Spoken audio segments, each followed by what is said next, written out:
I don't want to give Hello, you... everybody out there in the internet. Welcome to Aimless Babble Z, episode 232. I'm Ticketmaster, joined by. RPG Maniac 05. Traptical. And Game Week 12. So yeah, we've got some Whatcha been playing and some new stuff. We'll see if we can. We'll see. We'll see what happens. Maybe we'll just be a giant Whatcha been playing, and then we'll have to use its own separate thing again. Who knows? But who wants to talk about what they've been playing first? Or not? I don't, because I have to set the mood for mine. There were a lot of baby making going on in mine, so let somebody else go. I had a short gaming week. I basically didn't play until yesterday when I decided, you know what, I think I'm just going to finish Arkham Origins on the PS3 because my PC one keeps crashing. So I went and just played all the way through to the end. I was like, oh, it turned out it was quite good. There were parts of the story that I thought didn't make as much sense as they could, and parts of the script that I thought weren't super awesome. But for the most part, I like how it really did feel like part of it could be an Arkham origin story for the entire sort of franchise. So that was really cool, and I'm it made me really excited to see how it's all going to end up in Arkham Knight. Because one of my coworkers told me that Rocksteady wasn't going to use the Arkham Origins as like any type of source material, though. What? Man. That's what I heard Well, too, actually. I mean, in what way though? I mean, are they just going to be like, nope, that's not who? It's an alternate universe. Or I don't know what happened. Nope, that's not how Batman met Joker in this universe. It's not. I don't know. I guess we'll wait and see. But they just said they weren't going to use it, or it's like it isn't going to be linked into it at all. Like, which was weird because I was like, okay, but I thought this was the origin story. So I don't know. I mean, I guess it doesn't have to overtly. I guess. Well, I mean, if they're thinking about it as in Arkham Asylum was the first one, and then Arkham Knight is going to be the last one, then Joker is not really the main, or I don't know, is Joker like what would be the main sort of theme of the three games, or main elements of the three games? I mean, I guess Arkham Asylum, the insane people, the spirit of Arkham thing probably I think plays into it in the end. What happened to Quincy Sharp at the end? He died, right? Of which one? Of the... Arkham. No, he showed up in City. You get him, Yeah. right? In Arkham City? Yeah, he shows up because they dropped Like him he into the was prison. getting like beat up or something, and you save him. Yeah. Right. Okay. So I don't know. But well, just playing through Arkham Origins, it did feel like, because they don't address any of the origin stuff in Asylum. It's mostly just sort of, well, there's the assumption that maybe it's connected to the Batman animated series because it's all the same voices, and it's far progressed already in the Batman mythos. So you got Tim Drake, and Oracle is already Oracle, and all that stuff has already happened. Mhm. So, hard to say. Well, I guess after I finished it, I played Cold Cold Heart, and that was basically, I think it's the same as Heart of Ice from Batman the Animated Series, more or less, in which Mr. Freeze is not really a bad guy, or he sort of is, but he's doing it for his wife. I don't know. Always like his thing, though. Well, I can't remember which version it was. I think it's the New 52 one. There was a story in which Batman was facing down Mr. Freeze again and said to him that Nora is not actually his wife. It was just some girl that Victor Freeze found in cryostasis and got upset over. So he's insane, like all of them. It's just like, oh, I'm doing it for love. It's like, no, you're not. She doesn't even know you. She was born 100 years before you were ever born. Ah, well, that's just great. Yeah, when I saw that story, I was like, oh, that sort of turns Victor Freeze's character into someone totally. Or I guess it turns the motivation on its head. So he's a very sympathetic character sometimes, but if you do it that way, then he's just like the rest of them. He's also crazy. He's crazy. Yeah. And I'm not sure which version I like better. Well, Batman has enough crazy villains. I mean, you could probably use like a few sympathetic ones every once in a while. Yeah, I just looked it up on Wikipedia, Tropical, and in the New 52, Nora was never Freeze's wife. Oh, okay. So that's yeah. And she was born in 1943. So he's just insane in this one then. And her family placed her in cryogenic stasis to hope that a cure could be found in the future. How'd that work out for them? Well, they thankfully probably don't know since they died. They inadvertently created a villain. So yeah. Good job, guys. Good job. I mean, yeah, when I read it, I was like, well, that's sort of, it makes it so different. I don't know if I like this version or not. There was another, I forget which version it was. I think it was the Batman, the Saturday morning. Ew, you cartoon. watched that? That one was really good. What? But it was like they also did a different take on Mr. Freeze because they said basically Oh wait, I'm like thinking of Batman. Heart the of Ice Brave was and like Bold. Sorry, yeah, that one was terrible. I've been trying to watch it. I've tried for a while now on Netflix. And it's just like, nope, It's just it's not not good. taking. I tried watching it too. It's just like, ugh, this is so not. I've watched like 20 some episodes, and like it's been good for sort of an introduction to some characters I didn't know about, and then I've seen them in other DC stuff because they like to do that sort of cross promotion like that. So like Bronze Tiger, I had never heard of before until I saw Brave and the Bold, and then I saw Bronze Tiger is a character on Arrow. And it's like, oh, so this character does exist. But yeah, no. Well, 20 some episodes in, and the last 3 episodes I think I watched over a period of 4 months. It was just like every once in a while, I'm bored. Oh, I'll watch one of these. Like, nope, no more. It's like, why did I do this to myself? The Batman was really good, and I think it was that one where they decided, Heart of Ice was sort of Emmy nominated back in the day, and they're just like, well, we're not going to be able to do anything like that, so they just did and now I can't remember what they did with their Victor Freeze. But yeah, I really like the character. There was, I think, was it Sub-Zero? Yeah, the movie. The name of the movie? That was great. Yeah, it was just like Victor Freeze is like one. such a interesting character in the original animated series. And then the New 52 was like, wow, I don't know. And like Cold Heart is basically the same thing as Heart of Ice, but it just feels, I guess that part feels sloppy in comparison because it relies on Batman's detective thing that they did in Arkham Origins, and I just that part is so much like magic. Like there are things. Like, it's like, leaking. Let me follow it. That part. Yeah, like the computer is just like it can predict where everyone was, and just like, oh, we know where everything was, and we can follow trajectories of things that we don't, they're not even here anymore. We know people were standing there, and it's just like, that's impossible. Tropical does not like the Bat computer. No.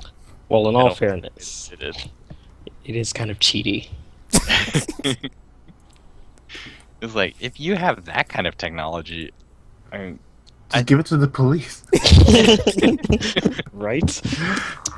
But then there's got to be easier way to fight crime then if you've got technology that is so advanced it appears as magic. That'd be a great thing. It's like world's greatest detective, and then Asterisk uses the computer. Not an asterisk. Yeah. Lies. But yeah, other than that, the EX suit is really cool looking. What else? Oh, I tried to play Initiation. Yeah, that's the sucky part. So I only have the season pass on Steam because it was super cheap. But Arkham Origins keeps crashing on my computer. Which was okay for Coco Heart because it only crashed once, and it auto saves enough that it was like, oh, I didn't lose that much progress. But wow, when I was trying to play the Initiation DLC, and basically every time you stop the challenge campaign, you have to start over from the beginning. I was like, well, I'm not stopping on purpose. It just crashes. Oh, jeez. So the furthest I've been able to get is like 2 guys left in the first stealth part. And then it dies. It's like, no, again. So that's terrible. Well, Tropical, I was playing Cold Go to Hard DLC, and I had a terrible experience as well. So let me share.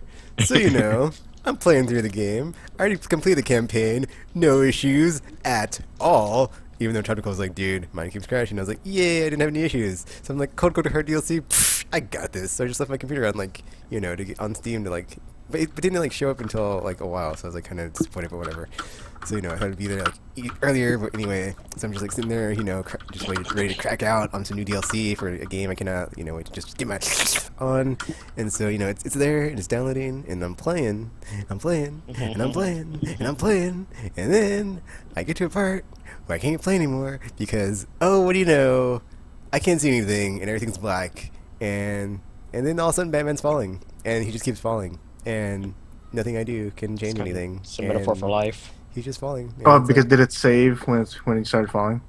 It didn't save, but it saved before then, and then I load my game, and it just loads up, and he's doing that, and it's like, dude, it was like so good. I was like playing and having so much fun, and like it was like my highlight of the week. I was looking forward to that DLC, and then it has a bug where I cannot progress any farther, and it just Thanks for my week. Thanks a lot, Cold Hard DLC.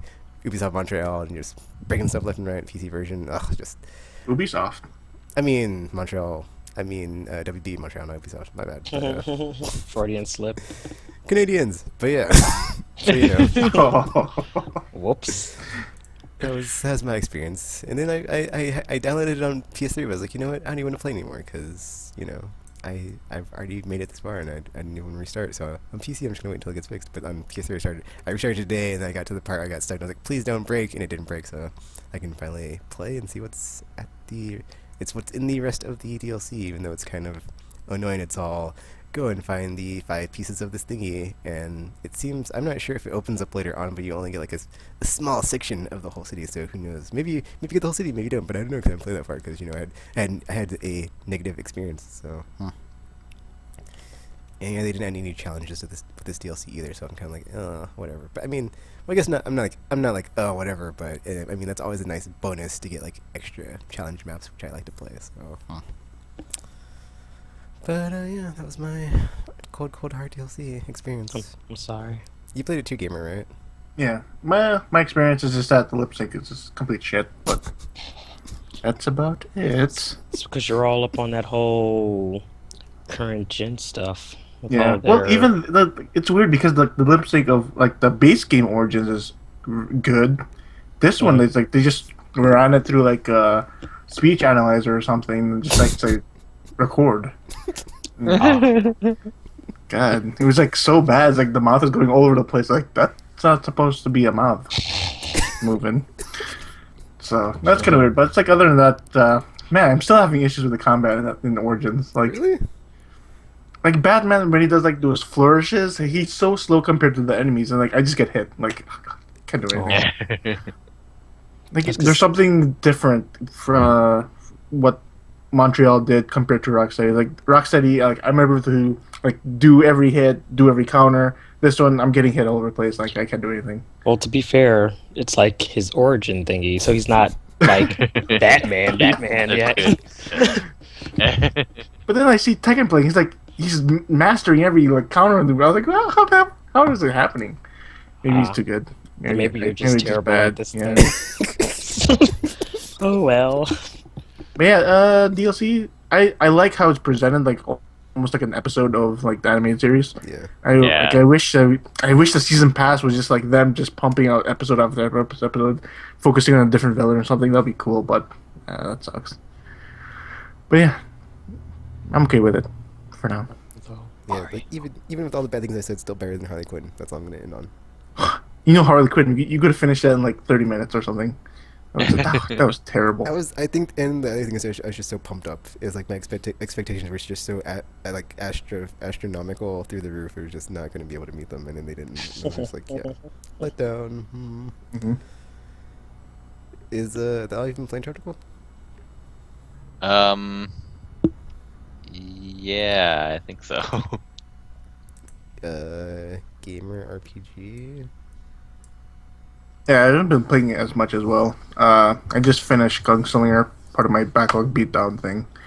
That was an okay game. It's like how the game changes as you're playing. It's like you'll be playing this certain section, and then like, oh, it didn't happen that way. Then it just rewinds and then goes back to like the beginning. And it's like, oh, this is how it really happened. And then it's like you have to play it again in a different fashion. So I liked it. What were you playing? Call of War as Gunslinger. Oh, I was about to say that sounds like a Prince of Persia thing. Have you played any of the other games in that series, or is this like your first? Yeah, time? I played them all, Okay. except for the Cartel, which I heard it was just absolutely The terrible. future one, or the contemporary one. Yeah, I think I'll pick it up if it's like $1 on Steam, maybe. But I'd stayed away from that one because I heard it was just absolutely terrible. But the Western ones are so good, especially Bound in Blood. It's like really, really awesome cover mechanic in terms of first-person shooters. And but yeah, Gunslinger. It's more arcadey. Like there's a lot of numbers popping. More like Bulletstorm, or you're trying to chain your kills, in but not in creative ways like in Bulletstorm, but just like killing people with headshots and all that jazz. So that was cool for a game. Yeah. And what was the other game I said I was playing? Let me look up. I think that was it. Gunslinger and Cold Heart. TMNT Out of Shadows. Oh yeah, I finished TMNT Out of Shadows. I was harsh on it last week. Like it's not terrible. It's still a bad game, but it's not like 1 out of 10. It's a 3 or a 4. That's better. That seems about Like, right. Once I figured out like it is mandatory to go to like the quote unquote training thing, the Ninja Dojo, because like once you learn how to play the game, like learn how everything works, like oh it finally clicks, and like oh I'm supposed to be doing this type of move against this enemy, even though it's still like the blocking situation where you have to like break their blocks. It's still kind of not working. It doesn't flow as quickly as like let's say Batman's combat, but it clicked for me, and then I was able to beat the game easily. Even though, man, your AI buddies are just completely brain dead. Like, I joined the online game, and we were just like rolling through that stages. But it was weird because when you join a public lobby, you play the stage, and it'll just boot you back to the lobby without the players you're playing with. So it's like, okay, I just play with them for that one stage, and it just kicks you out. So Wait, like, you can only play one stage at a time? yeah, That's weird. if you're joining a public lobby, it's like it'll just boot you back to the main menu. It's like what? Okay. And like want you to make more friends, gamer. oh, I wish. It was weird because I was playing arcade mode, and it fixed the camera issues because the game has like terrible third-person camera where it's trying to follow you, but at the same time it's like clipping through all the objects in the world. But arcade mode, because it's on a 2D plane, it's like oh it's all good now. But then they add these like stupid 2D effects where there's a fence and you can't see crap in front of the fence. Like it's stupid. But then for some reason like it's really awesome there. But since I'm only by myself and you can't play it online, so that's like what's the point of this mode if I can't play it online? So I'm trying to beat for that stupid trophy, and I can't because it's too hard. Because I have to go against all these guys who are blocking my attacks. Like I don't have enough energy to unblock. Like whatever. So that's on the back burner until I feel confident I should play it again. But that will never happen. I'm sorry.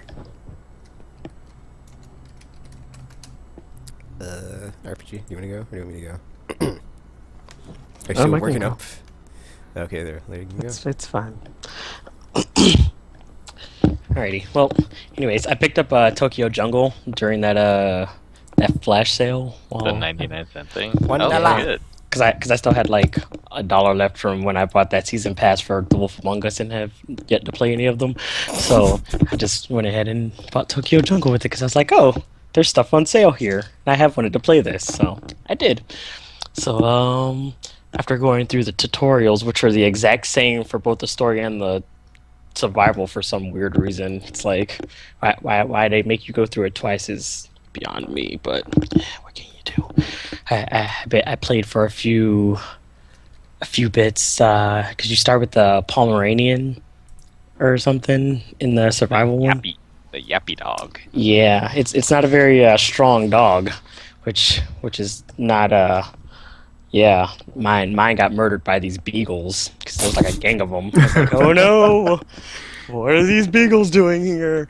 And then I started playing, and once I started to get the hang of the game, I was like, okay, I can do this. And I start marking territories and, getting a few generations going. And then I got attacked by a bear. And I was like, why is there a bear here? So it's just like random animals all over the place. So that kind of went all south and stuff. But I did unlock the cat, though. So I at least got that much. I all went through their territory and killed every cat around there. And I was like, yay, cat murder. So after that, I settled down in the area, had a few more children, and kind of let my little pack of Pomeranians kill things, because that's pretty much the name of the game, survival by murder.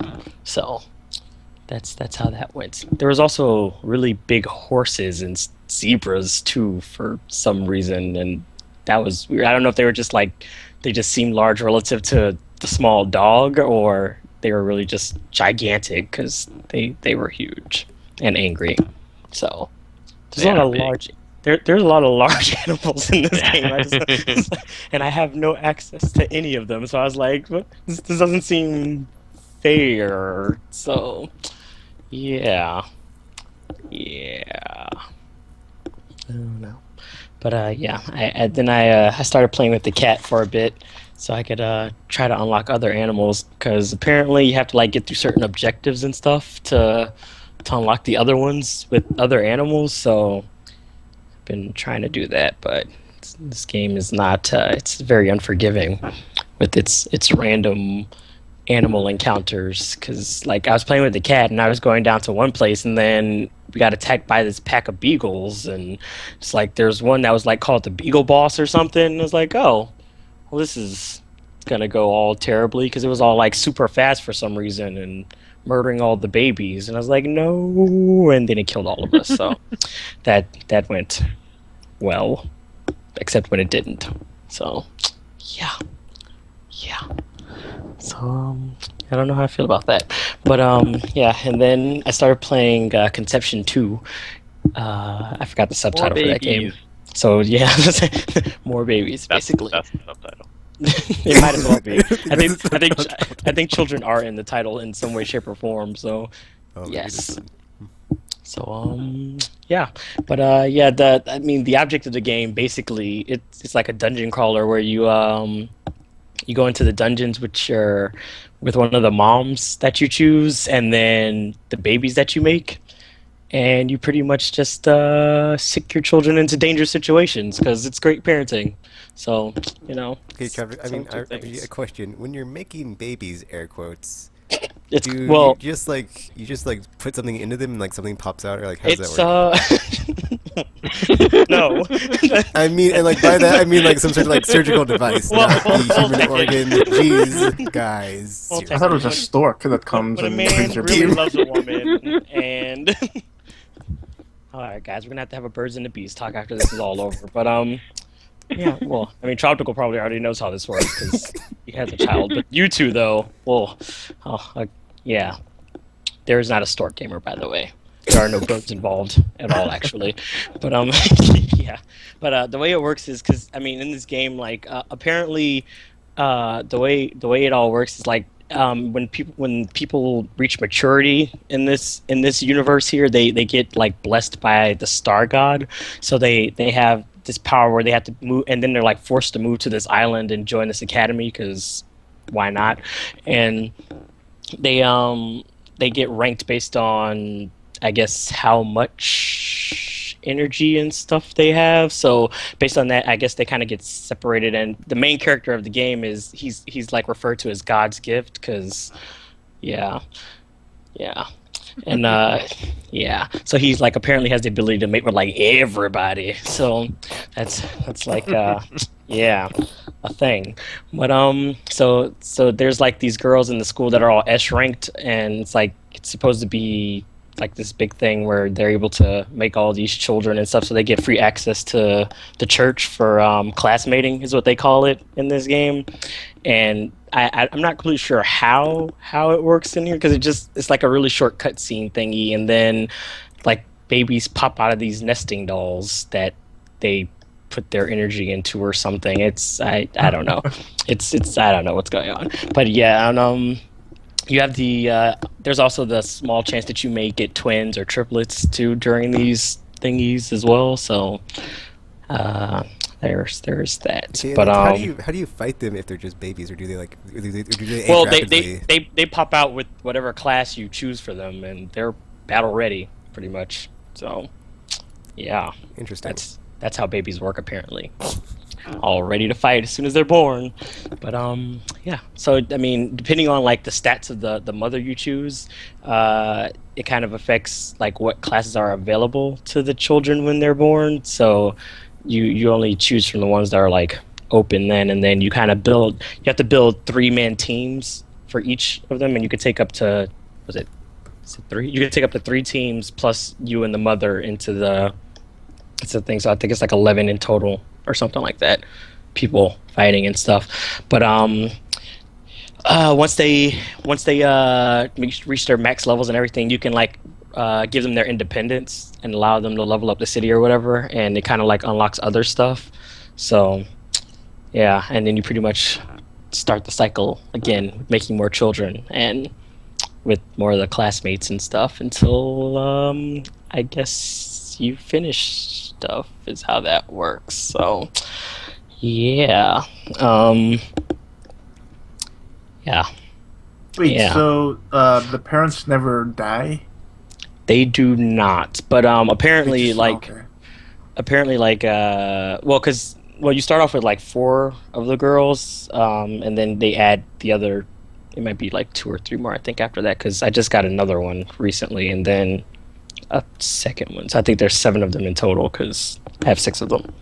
But yeah, once they kind of like you pretty much get to choose between the group of them which one you want to mate with and bring with you and everything, and but I guess like in this universe though, they lose their powers after I think it said like they turn 18 or something. I guess once they become adults or something, they lose their ability to do stuff. So I guess the whole idea behind it is to try to make as many star children as you can so you can finish out these labyrinths before Yeah. they swallow the world with their evil darkness and stuff and everything and all that jazz. So yeah, but yeah, Interesting. yeah, that's pretty much it to that. So Oh, okay. I guess I'll go then. So I played a bit of Tactics Ogre. I finally got some leveling up going on. So hopefully, if all things go right, I can continue or go back to playing on a daily basis. Because right now it's like on and off, on and off. I kind of...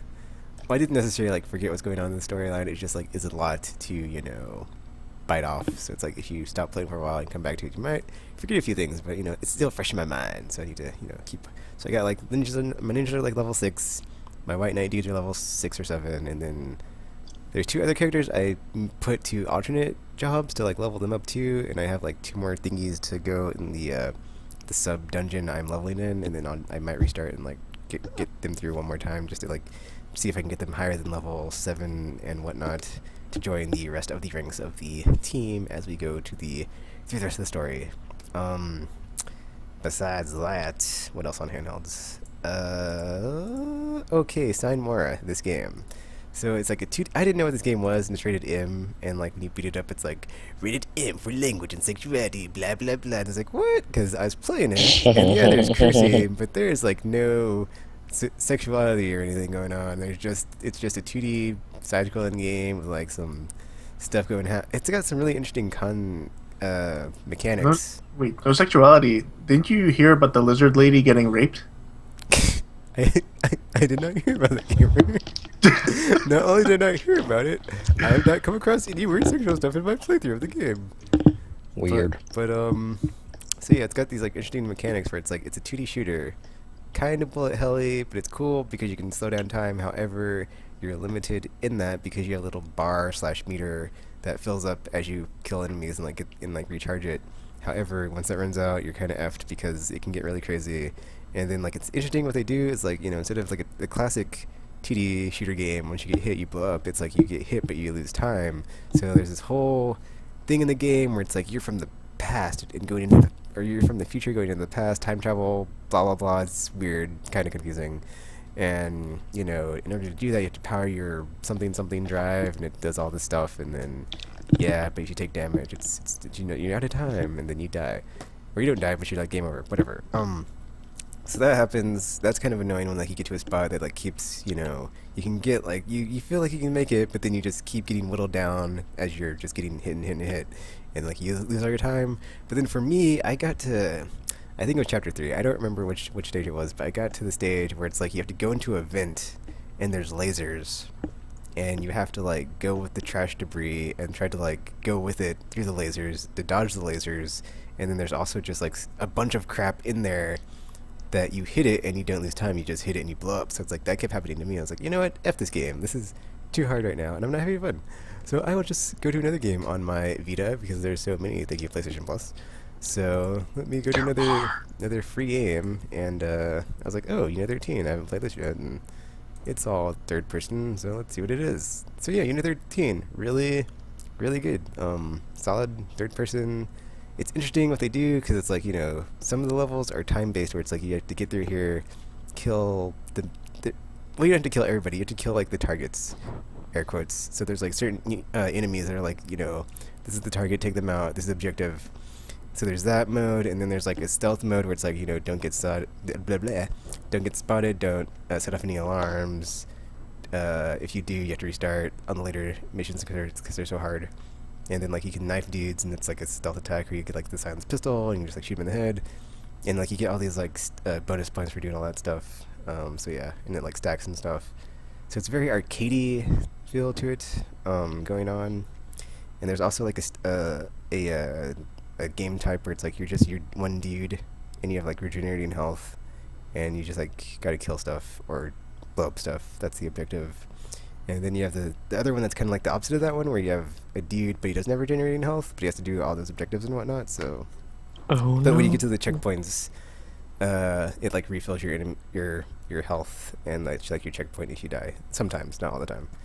And then like the only like, or one of my few gripes would just be like the stage. It's kind of like Mass Effect 1, where it's basically just the same geography and locations, not all the time, but they're very interchangeable stages that you can like notice are, oh, this is the warehouse, or oh, this is the construction yard, or blah blah blah blah. They're all kind of samey, and like the enemy types are all the same.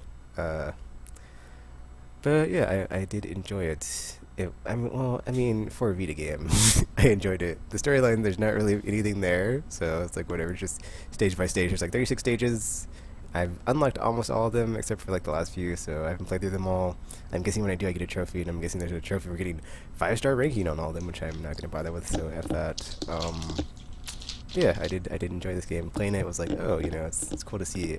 Like playing it is like, it's cool because like there's stuff that they do that's kind of annoying because they use the touchscreen like way more than they should, and like you can't really do some things with button presses. Like you can't jump over cover, you can't disarm stuff when you need to disarm it. You can't. There's like certain stuff that's really annoying. Like I want to be able to do this without having to touch the screen, but I can't do it. So it's like they put that in there, but it works. So it's like interesting to see like not only can games like, you know, do that, but I could see like someone putting a game out that's third person and just being really awesome, and it's on the Vita because it has a controller and a thumb pad or two thumb pads, and I don't know why there aren't more games like this because I was surprised by it. I was like, oh, this is actually pretty good, and like, yeah, the graphics aren't the best, but they're like good enough. So it's like, serviceable and pretty decent. Unit 13, I enjoyed it.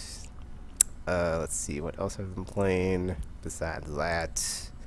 Oh, Spelunky. So, since I'm still stuck on Guacamelee, I've just been going down my list of games on my menu and like booting them up and playing them. Because that's how I got to sign more. Because I was like, oh, what's this game? I haven't played it. Then I played it and I was like, oh, that's okay. And then Wish you wouldn't have, huh? Yeah.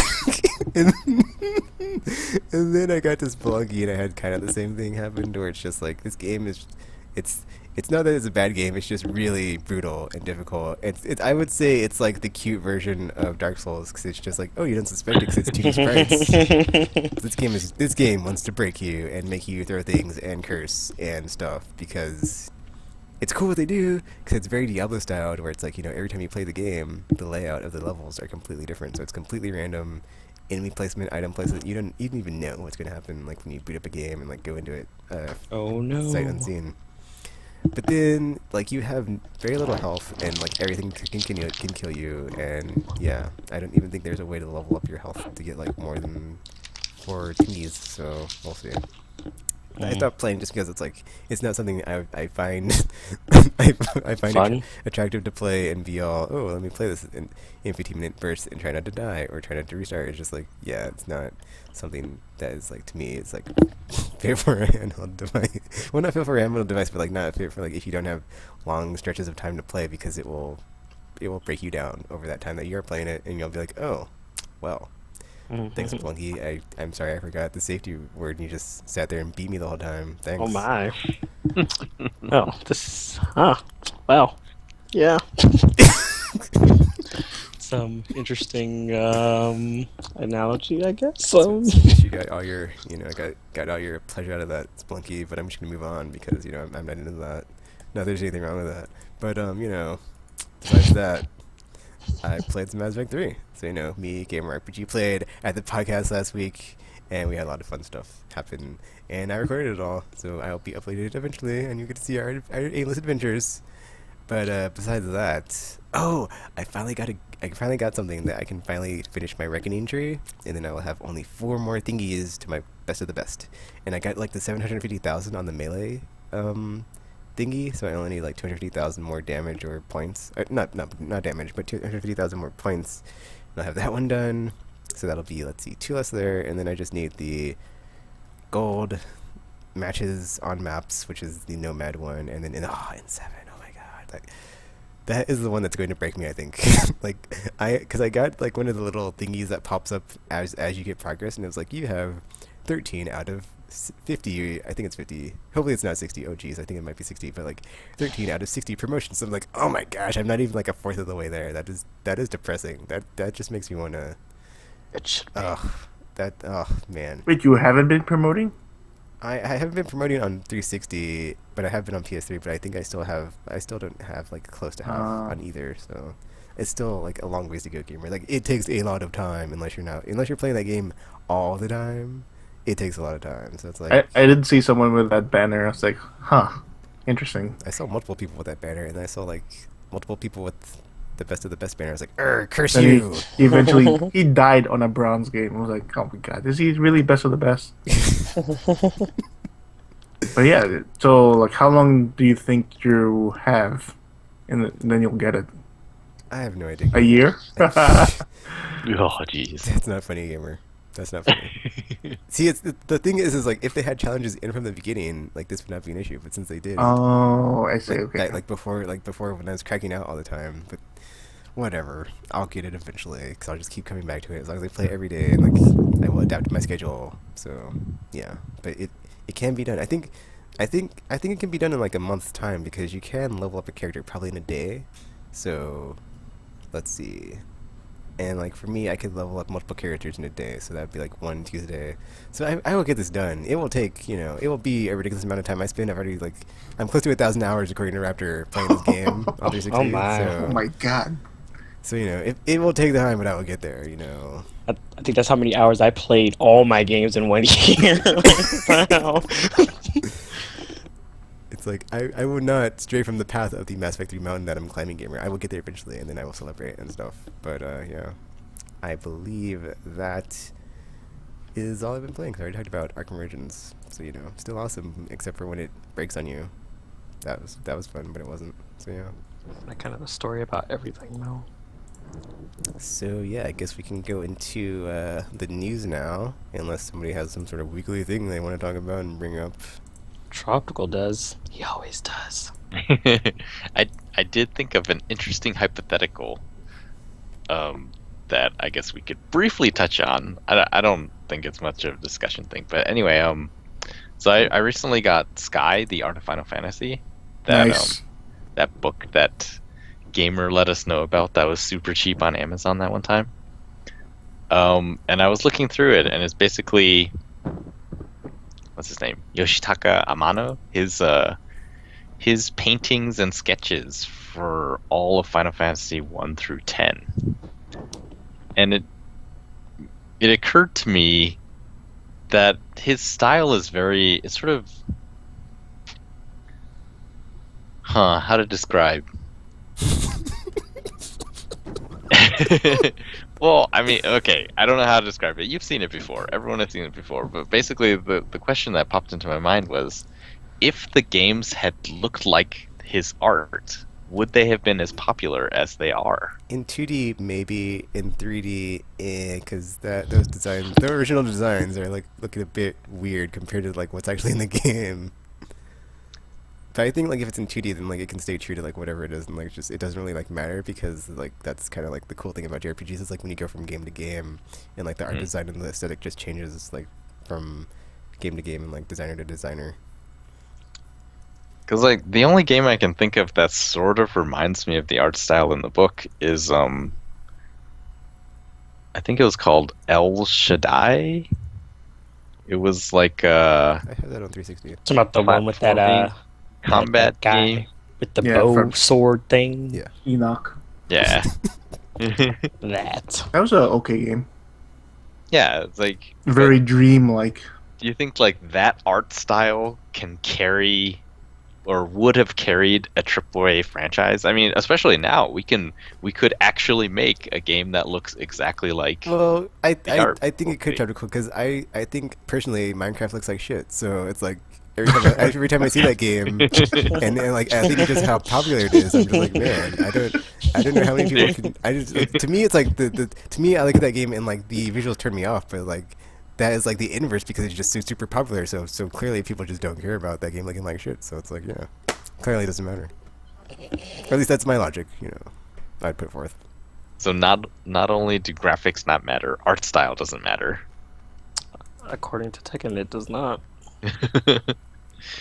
RPG, would you have played Final Fantasy VI if it looked like what it does in his art? Well, considering the pixelated stuff we ended up with the pre-7 stuff, probably. Because, well, I mean, when you look at the original or the actual games that were released, they have this cutesy. I don't know. Is it a cutesy look? It's kind of a cutesy look, right? You mean Well, the it chibi depends on what game you're talking about, because like 8 and 10, and I haven't played 11, 12 and 13 are kind of not the same kind of Right, style, but like super deformed style like 9 and 7 and stuff were in the previous ones. Mhm. Well, like, say if you could imagine, and this would not have been possible, but if it was exactly his art, but sprite based, like the Final Fantasies before 6 or 1 through 6 had looked like his art, and then 7 through 10 had all looked like his art, but in 3D. I need a better visual example of this, because I'm not sure what you're going at here. Okay, the image in the logos in each of the games. There's like Final Fantasy, and then there's that image in the background. Yeah. it's like that, but watercolor. I don't know. I don't know. I don't know. I guess another reason I think it would work is just because there's like a lot of different styles, and like, you know, to me it's like I will gravitate it towards it if it does look like different and it's cool. Like anything that's cel shaded, like Borderlands. Like I remember when like that and 13 were like the only cel shaded shooters out. They were like, oh, we have this different, you know, it's completely different from all like the Call of Duty, like super realistic. You can see the eye and the blah blah blah blah blah. It's like, dude, it doesn't really, as long as like the game works and it's fun. I think gameplay. I mean, it's like, I guess it's just like another example to me, like how gameplay is like better than graphics, and like even though I can't see beyond the graphics of Minecraft to like play the game and have fun with it, it's like, you know, well, maybe I'm missing out, but whatever. So. I mean, I guess for me, I think it would have been 7. Maybe wouldn't have been the giant thing that it was here if it looked the way that the drawings look. Because, you know, people think that the current characters look effeminate. Like, his paintings of Cloud and those characters are extremely like, yeah, like much more so, I think. And so maybe 1 through 6 could have, you know, just been exactly the same popularity based on, well, one, they weren't released here, but also because, you know, it was like a primitive time and it was all about gameplay. But then once you got to 7, I don't know that 7 would have made the same impact if it looked like his art. I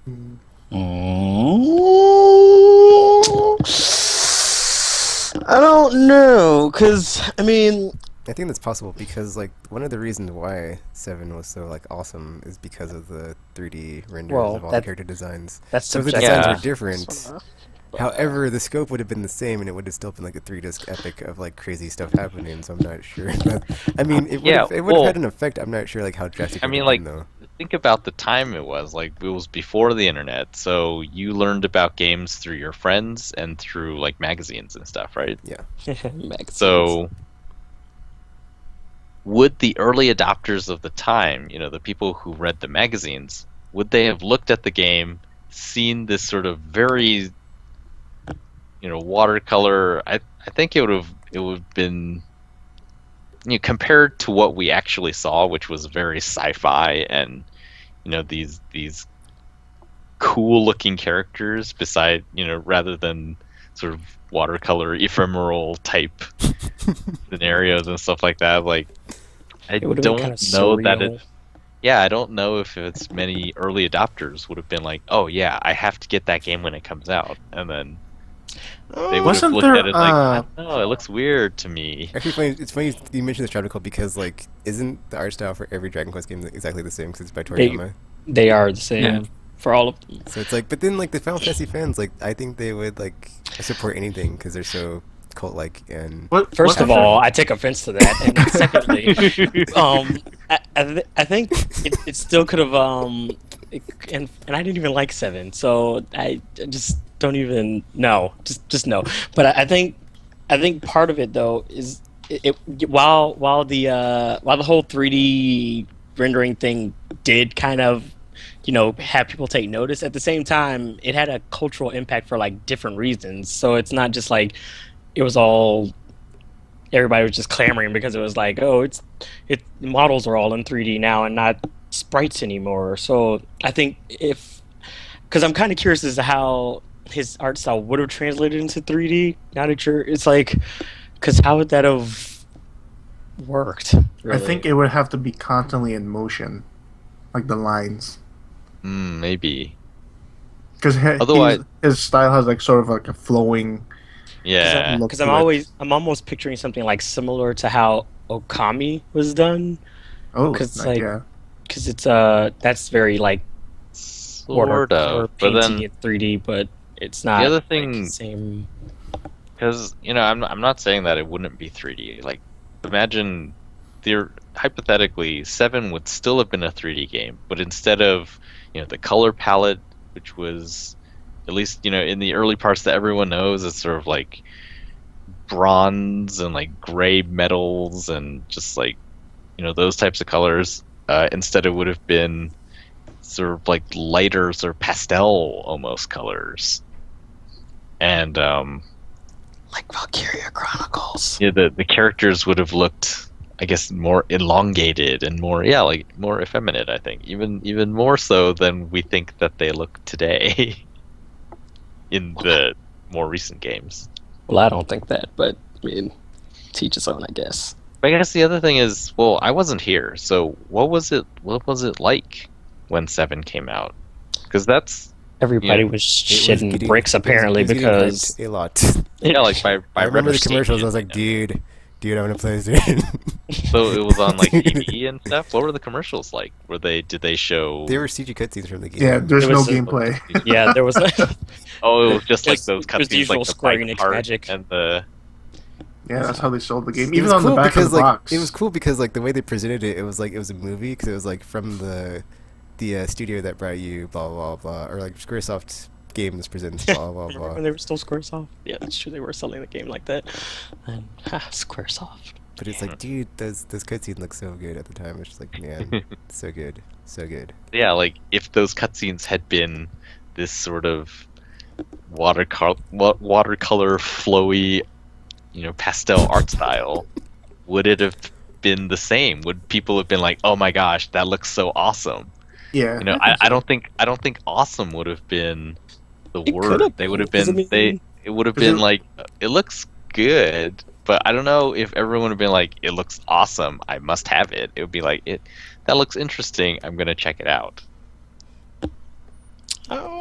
Oh, because I mean, I don't know. I think by then, Final Fantasy, the series itself, had already been pretty strong. Well, relatively. Yeah, I think pretty in much like missing some Japan it would games. have still been successful. In the States is another question Mm, because they were in Japan. I mean, I didn't mean to say that. Well, I'm just saying, like, 7 is, it's credited for a lot of different stuff, and I think 7 is when Final Fantasy really exploded here, right? more or less, yeah. So yeah, Although I Not- played 8 first, so I don't know if the strength of the previous games would necessarily have affected, at least in the US, like, if it would have been one of those, I've played all these in the series, I have to get 7. That's a I good think in point. the US It it did- was more yeah, like, I played yeah. that one, which if you were a nerd, you would be like, oh, that was actually that other one. And then there were 2 others, No. but that wasn't. Yeah, like Final Fun with Fantasy 6 was numbers. Final Fantasy 3 here, Yeah. and yes. the first 2 were. I think Not one was here an yet. NES one, right? And then another one was 4 was the one? No, 4 came out like later for 5 was the under one a that they different number or released here. something. It's weird. Well, what did they release as 2? Was it 2? I think. But 4 no, 2? I think 4 was 2. Yeah, if I'm not mistaken, Okay. I could be wrong. Because 3 was never released here. Yeah. Until Yeah, so it was like, so And 2 So didn't come one- out until way later as well. yeah. yeah. Numbers so- are weird. So it was 1, It 4, wasn't a- 6, and 7. Yeah. It wasn't a giant series, I don't think. Hmm. Although 4 is a pretty popular one in the series too, though. I mean, it is now, but. Hmm. Hmm. Hmm. Yeah, it's interesting to think about. Well, listeners, if you want to chime in on this, because I think it's interesting, let us know, and then we can. Wow, it would be like a topic response thing that we haven't done in so long. I think my final answer will be that it would have been as probably well, it would have been like as, or I guess it wouldn't have been as big and successful as 7 was with the non With the more Yamato art. steampunky Mhm. 3D rendering, it could have been. I still think it could have been, because it still would have been like different for its time, kind of like 7 was at the time. So it could have worked. It would have just been different. Is how I imagine that would be. I think that it still would have been critically acclaimed, but I don't know that it would have had the seemingly sort of mass appeal penetration that it actually did. Maybe. It's possible. Like I said, I didn't like 7 regardless, so it didn't really matter. But yeah. Gamer, what are your thoughts? I would have loved it. I mean, but the thing is, like, I remember the Squaresoft at the time.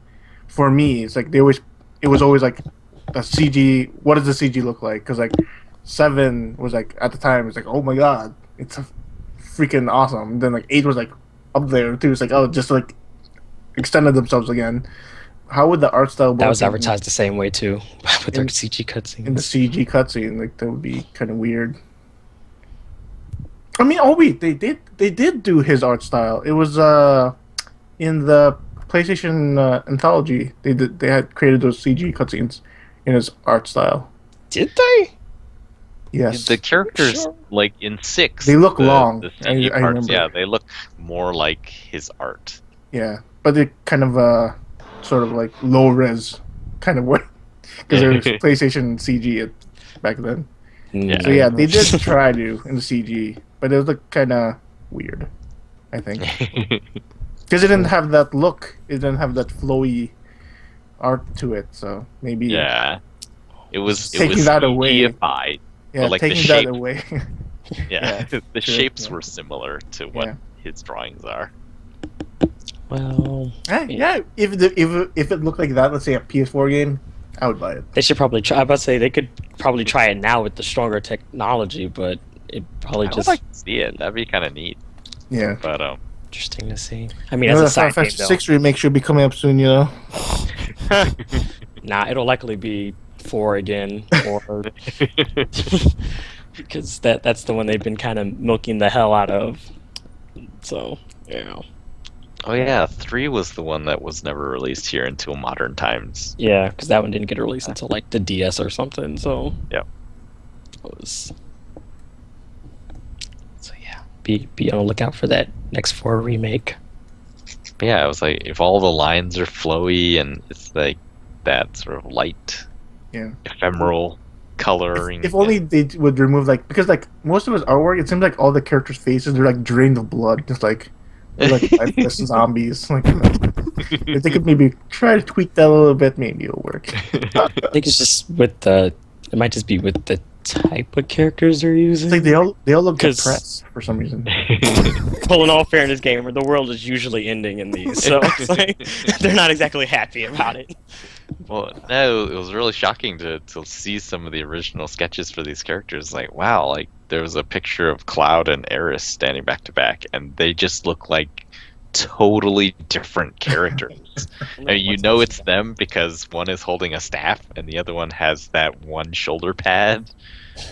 But it's like, oh man, they just, they don't feel, even their personality feels totally different by looking at these pictures. And then there's some sketches of the 6 characters that are in the proportions of those characters in the game. So those they look sort of different. They're like these cute sort of Q versions, SD versions of his drawings. It's like, oh, that's kind of cool too. I need to see this book now because like it's fantastic. Oh my gosh, it was Did you so get heavy. Did you get it for $13?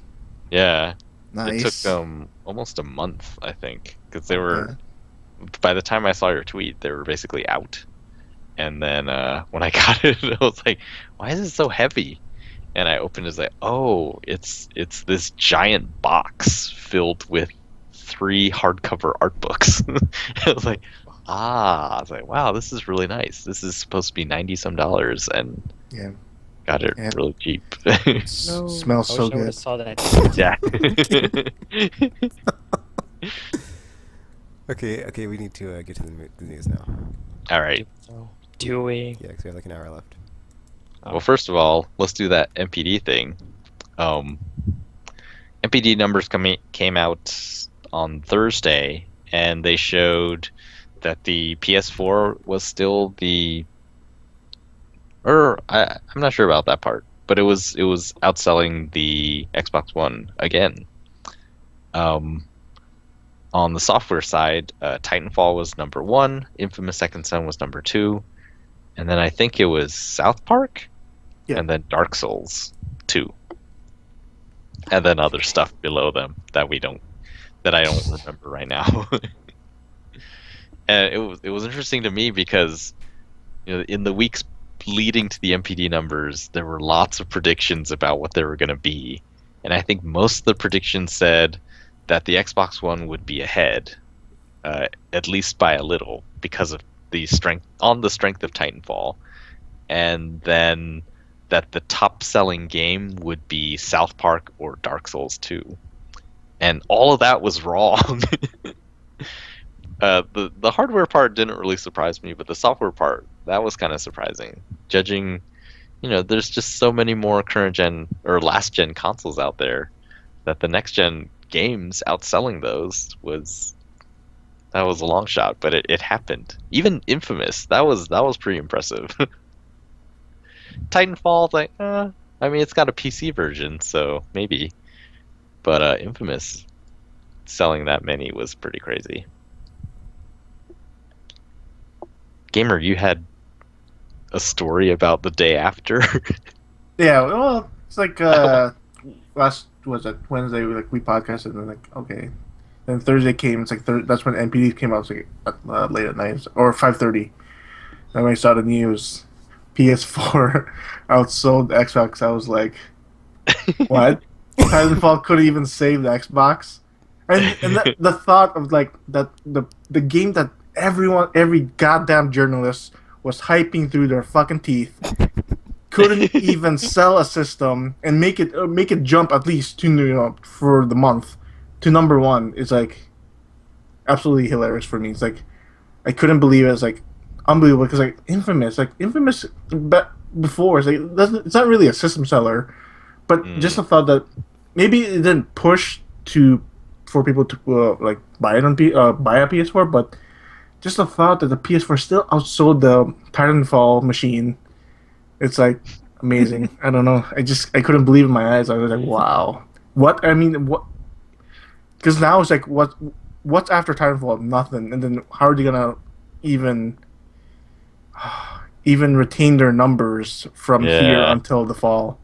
At least try to get the same monthly churn out per month. But man, they have like nothing.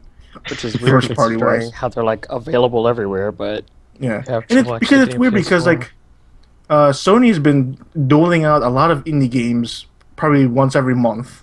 I mean, I just got Octodad, Mercenary Kings as well. Yeah, Mercenary Kings is free, and then they had Outlast. But on Xbox front, like I've been checking the store, there's like nothing in terms of indie support because they had no indie support at the beginning. Yeah, that's because they didn't. So they basically have nothing on their store except for retail games. So it's like, So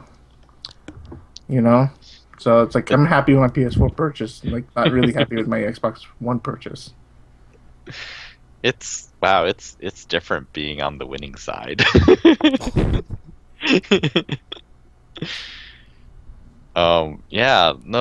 was the topic all month basically. When Titanfall came out, a week later there were the articles like, oh, UK sales of Xbox One jumped 105% on Titanfall, so they're probably going to outsell Xbox PS4 this month. And then like a few hours later the follow-up article was like, oh, for some reason PS4 sales also jumped 98% this week.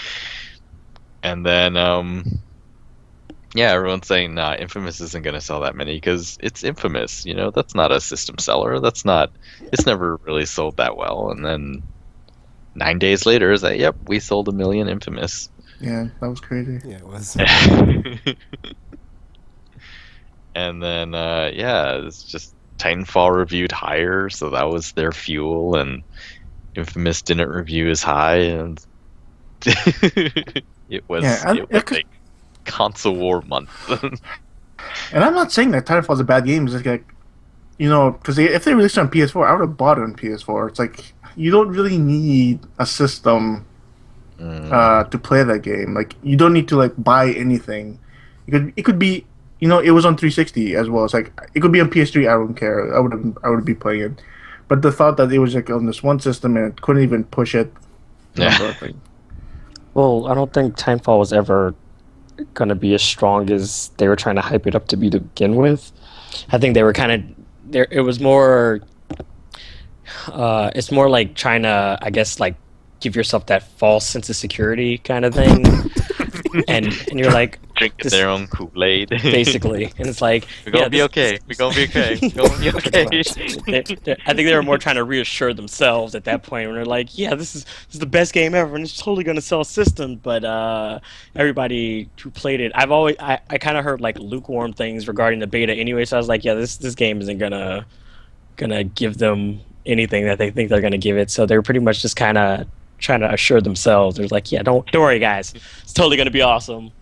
We're gonna be fine, and everyone's gonna want an Xbox One. Right. It's weird. I want to like check out the final hours of Titanfall because supposedly they go into like detail like how the game wouldn't even exist if it wasn't for the Microsoft deal or something. Oh, yeah. I want to read up on that one. So yeah, man, I feel kind of sorry at the same time for Microsoft. Like they did all these like 180s even though they shouldn't have done it in the first place. Like they've done all these 180s. They try to gain like public trust or public image, like regain that strength again because they were so awesome in the 360 side, but they fell and like they're trying to climb up that mountain again. It's like okay, Were they though? I mean, with the 360, I think it was one they were out first, and that's why I bought a 360. yeah.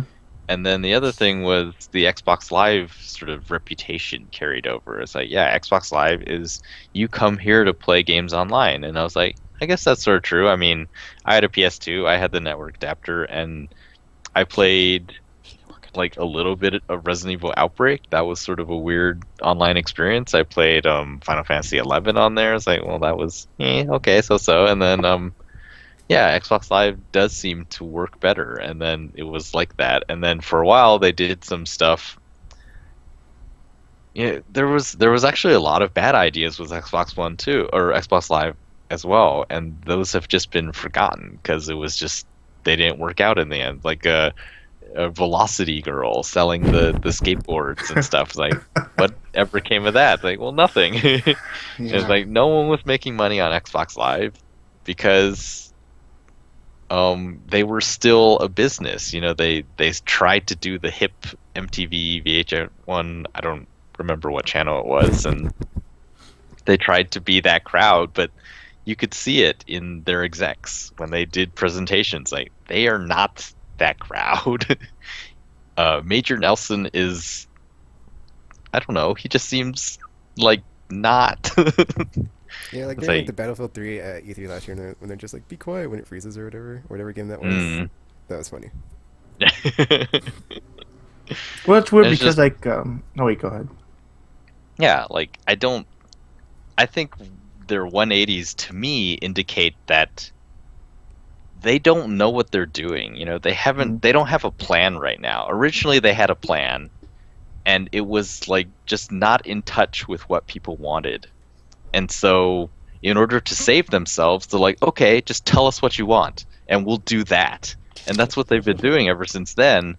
But the thing is, people don't know what they want either. They don't. So you can't just go out and listen. You need to have a plan, and then people can help you shape it. But if you have no plan, then it's not going to work out. Yeah, it also seems like going forward, like the VR thing, like they are not in a position to where they can like really engage that because they are stuck with Kinect. So yeah. they won't really have a strategy for that going forward for a couple of years probably. Yeah, that's true. So right now, like to the party with that. Yeah, I think the only thing they can do at this point, or I don't know, I'm starting to agree more and more with what Tekken said, is like they just have there's nothing they can do. It's too late. Well, I find it like interesting that like last generation, like PS3 and 360, like Sony was always gonna be second, but like they always relied on what they could do best was their first party stuff, and we got some great games out of that. But like this time around, like Xbox One, it's like, what is their strength? Like I can't see any. Like yeah, the problem was like you could see the system's weaker. The online implementation is now almost the same, maybe even God, maybe even maybe it's the same. I think. Yeah, maybe game invites and all that jazz. There's a party system on PS4. It's like, what's their strength this time around? Like indie support, it's coming, but we don't know how good that's gonna be. Yeah. And it finally gets released. So at the moment, it's like they really don't have anything to hinge upon that makes you want to buy Xbox One because they have this. Because Sony always had their first party support, even though like nowadays they're like closing down studios and shit. But who knows what happened? They always relied on some of their strengths and like, oh, we could do this, we could do 3D, which they did, and it kind of flopped, but whatever. They still had it. And like this, Sony has the upper hand, and they have whatever they had before. It's like, Microsoft, you have to like do something. I don't know. Or give up. There's that option. They're not giving up. I mean, No. They should. Can they do a Sega? Just say, you know what? Well, see, we can't do it. in order to do that, you would actually have to be producing games, and they do not do that. So they couldn't do what Sega did because they rely too much on throwing their money at third party and getting their games. So they have some first party support. Name one. Office. Halo. They could make Office. Office for Xbox One. I'm not sure that's a real seller, Tropical. Now you can cascade 3 windows because your screen is way bigger. 3 documents side by side by side. Yeah. Wait, that was another one of the that was one of the announcements, wasn't it? Like they could develop apps and it would be like the same for each system. Windows so you could 8 universal apps. You could be loading like a weird app on Xbox One, even though even up to this point, the snap thing is completely useless. It chugs all the time. Like you can't watch Netflix, you can't watch YouTube. It's like it's pointless. It's so pointless. I don't know what their plan to do with that snap thing is because it's not working at the moment. Skype. They should have just called it Skype. Tropical. You can't snap Skype. Oh, really? Yes, you can. Yeah. No, you cannot. Yes, you can. No. What were can't. they video chatting? I have it snapped right now. On Xbox They were One. they were video chatting using Skype app, but once you start playing a game, you can't snap Skype. Oh. Thank you. Because I was about to go on the podcast with you guys, and I was like, okay, Xbox, snap Skype. And it tells me in the corner, like, sorry. can't snap Skype. You're pointless. Like, sorry, does not compute. So it really is for the sports crowd, right? Because you can snap TV, right? Yeah. Picture in picture, sort of. Picture next to picture. I don't like the implementation where it's like this small. It's like a sidebar, right? But then inside that sidebar, it's a small window of the TV, and then like you have your game screen that's like also in a small window. So why not just do picture in picture? It's like, have me have the full game screen and the picture in picture of the TV. It's what I imagined back in the day. It's for the system is for people who want to play games that they only kind of want to play because they also want to watch something else. So what kind of game is that? Well, it's Call of Duty or it's a sports game.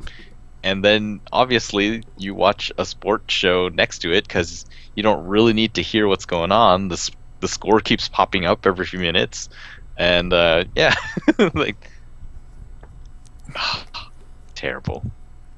Okay, as far as like the numbers behind the stats though, where you have, Xbox One, even though losing, is still doing better than 360 was at the same time, and you have PS4 just like astronomically higher than PS3. Like, does that mean that? I mean, does that mean that like at this point in time we are at like the golden age of gaming, where like just everybody wants to play? Okay, fine. I won't read what I just said. I think. Well, I mean, in still Sony's doom and case, gloom, and the crash is imminent. It wasn't doom and gloom. It's like in Sony's case, the PS3 wasn't doing all that great during its generation, especially with the Wii destroying everything that was going on last gen. But their golden age, I mean, they did like really well with the PS2, and that was like, isn't that like one of the best selling consoles like ever? Yeah, But a it's lot of like, that I don't. happens later. It happens when it dropped to $99. Yeah, but still, though. I So, mean, in the early days of their golden age of PS2, they were selling better because the other two systems just weren't as worth having. But then hey, later, the they became the GameCube was a best-selling quality console console. because they were really cheap. Yeah. Well, either way, they weren't doing all that great last gen with their. I mean, they were even getting beaten out by like their own handheld at one point, which wasn't even selling that great to begin with. So it's like I think this is more of a crap. What's the word I'm looking for the PS4. Either way, it's more of a. I can't think of the word that I need right now, but it's like escaping me for some reason. But yeah, I don't know if I would call this a golden age. It's more of a they're kind of getting back into the swing of things or something with the PS4. It's Well, still kind of not. People responded well to their message, and that's what's like getting good feedback. Is like, oh, wait, we did a good job. Everyone understood what we wanted to do with the system, and it's working out. Yeah. Although part of it is probably because there was It's a negative response to the Xbox One though, too, so that probably kind of helped things as well. Because it's like, oh, this is more like a glorified television remote. I don't know if I really need to pay $500 for this. So Partially. I mean, people were really excited for PS4, even at the February, announcement. Before they even showed anything, really, it was just the vision of the system was very exciting at that point. At that point, I think people were just excited about there being a new generation of consoles, not just necessarily Wasn't just that, that was wasn't that when they PS4. I think said it all was this just stuff and they didn't even show us what it looked like, and then Microsoft was like, "Oh well, we're gonna show what it looks like." At E3. Yeah. oh yeah, they did have that announcement thing. Well, I mean, I don't think. So I guess you're hypothetical. Like we didn't really latch onto their vision. I remember that. I was like, "Yep." It's all about the games it was just like and share button. yeah. All the Yeah, we all remember that one in the damn show like 15 seconds. But I mean, Sony had always been about.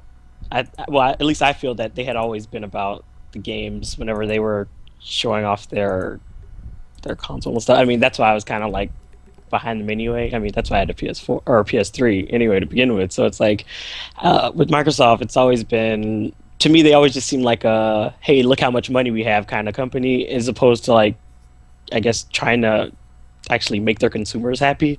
So, my analogy is it's your dad telling you that something is cool versus your like in the know friend who's telling you that something is cool.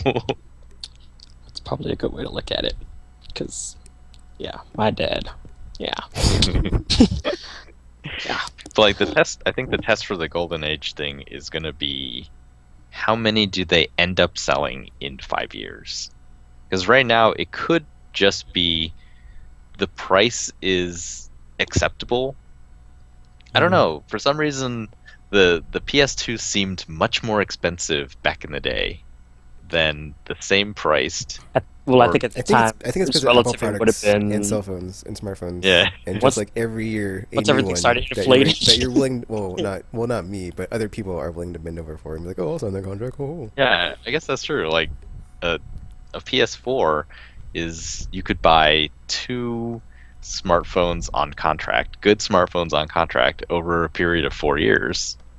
That's just about and you'll probably have the PS4 for longer than that. So yeah, this is an amount of money that seems acceptable to me for a consumer electronics device now. It's kind of true, yeah, because my smartphone is like actually retails for higher than a PS4 or Xbox One for that matter. It's like $600-700 for a. It's really ironic that they can think the ridiculous policies that I hate on all the time from Apple and other companies like that. They're just like, oh, here's this new device 12 months later, and we're gonna have another one 24 months later, but you're still gonna buy it because it works. So that's why we do it. Oh, thanks for your money, peasants. Oh. So I guess that's kind of changed, but then I think that's helped the speed at which they've been selling. But it's hard to say, is that going to mean that there will just be more people with these consoles in 5 years? Or is it going to be the same number and sort of like this speed is going to slow down over time? I think it's going to be the same number. I think because the casual market is yeah, I was just gonna say not like, what there. happens to all the Wii owners that like they have to go somewhere, or are they just gonna stop and like be like, you know Well, what, I don't like playing games They went to anymore, their tablets. There's the Wii U. Yeah, they just go to Eventually. their phones and the tablets. Really? Yeah, that's Or where they the- went, dude. Even the PC now is really.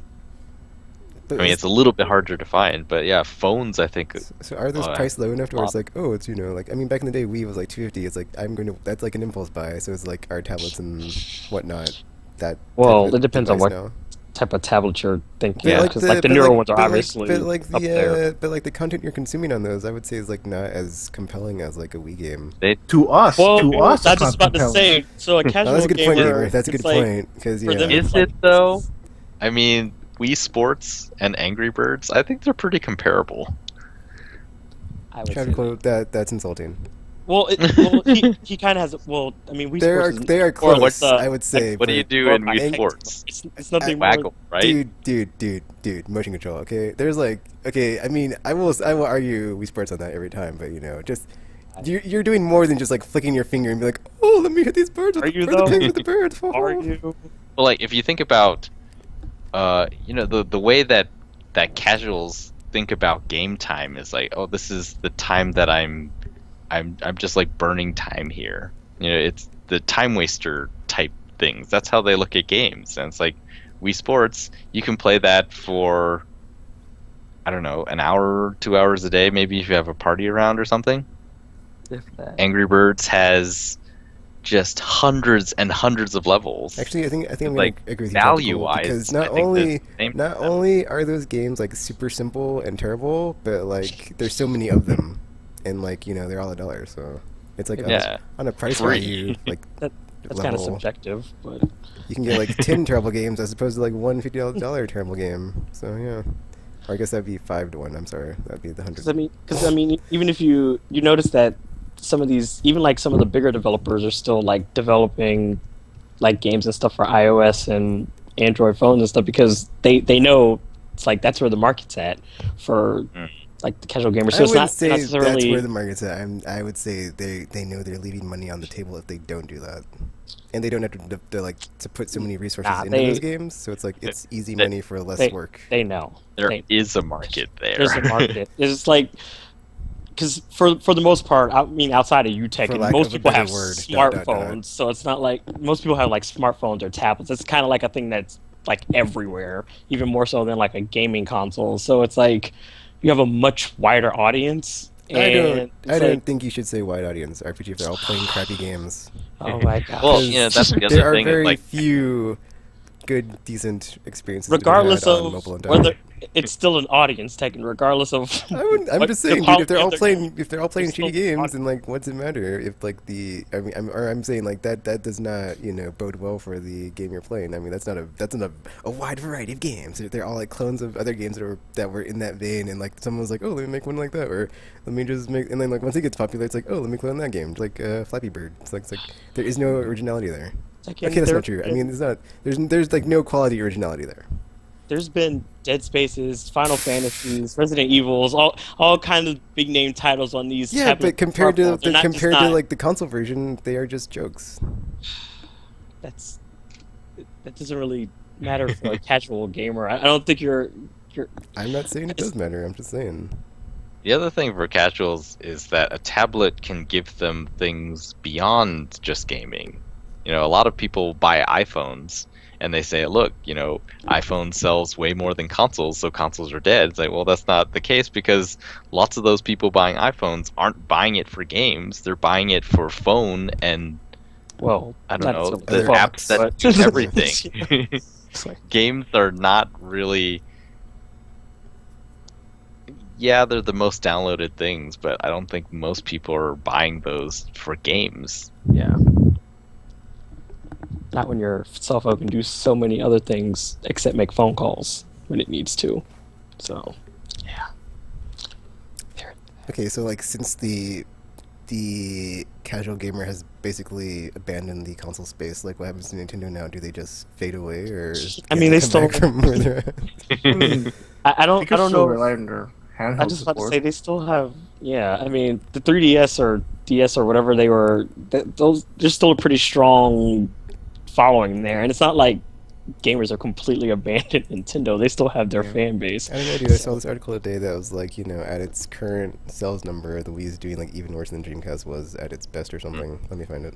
Or it was at this point the Dreamcast had been discontinued, and the Wii U has sold half as many in the same amount of time. Wow, that's Well, I mean, this Nintendo's faced this before because the GameCube says hi, but it's like I don't know. I think the GameCube is doing better, dude. It's not as dire. I don't know because people were pretty down on Nintendo I during will the say GameCube GameCube phase. was It's like, definitely better than Wii, especially on the software side. Like, well, I'm not. No, don't get me wrong. I'm not saying the GameCube is bad because I still have my GameCube game, so I'm not saying it's bad. I'm just saying like a lot of people were kind of down on it at the time because you had stuff like the PS2 and was Xbox around during that time or yeah. And so I don't know, but it's like people were just down on it because relatively speaking, it was like, oh, this isn't the other. It had a very consoles. small software library. So, well, did they though? Because Nintendo still had their first party stuff, which is kind of what they've been riding on for most of their consoles. They just kind of got into a rut where now they seem to just be only doing Mario despite having like this entire gallery of like mascots and stuff, which I don't know. I don't know what Nintendo's thinking sometimes, but it's like I think knows what Nintendo. Nintendo's thinking ever. I think Nintendo survives in the end because, thankfully for them, gamer pride still exists, where lots of people think that to be a gamer you have to own all three systems. So at some point when it's cheap enough, they are going to buy the Wii U, and then at that point they will buy Nintendo games. I was gonna say, I remember getting my Dreamcast for like $100, and like Wii U's not at that price point, but at that price point, I could see myself buying a Wii U. So. Yeah.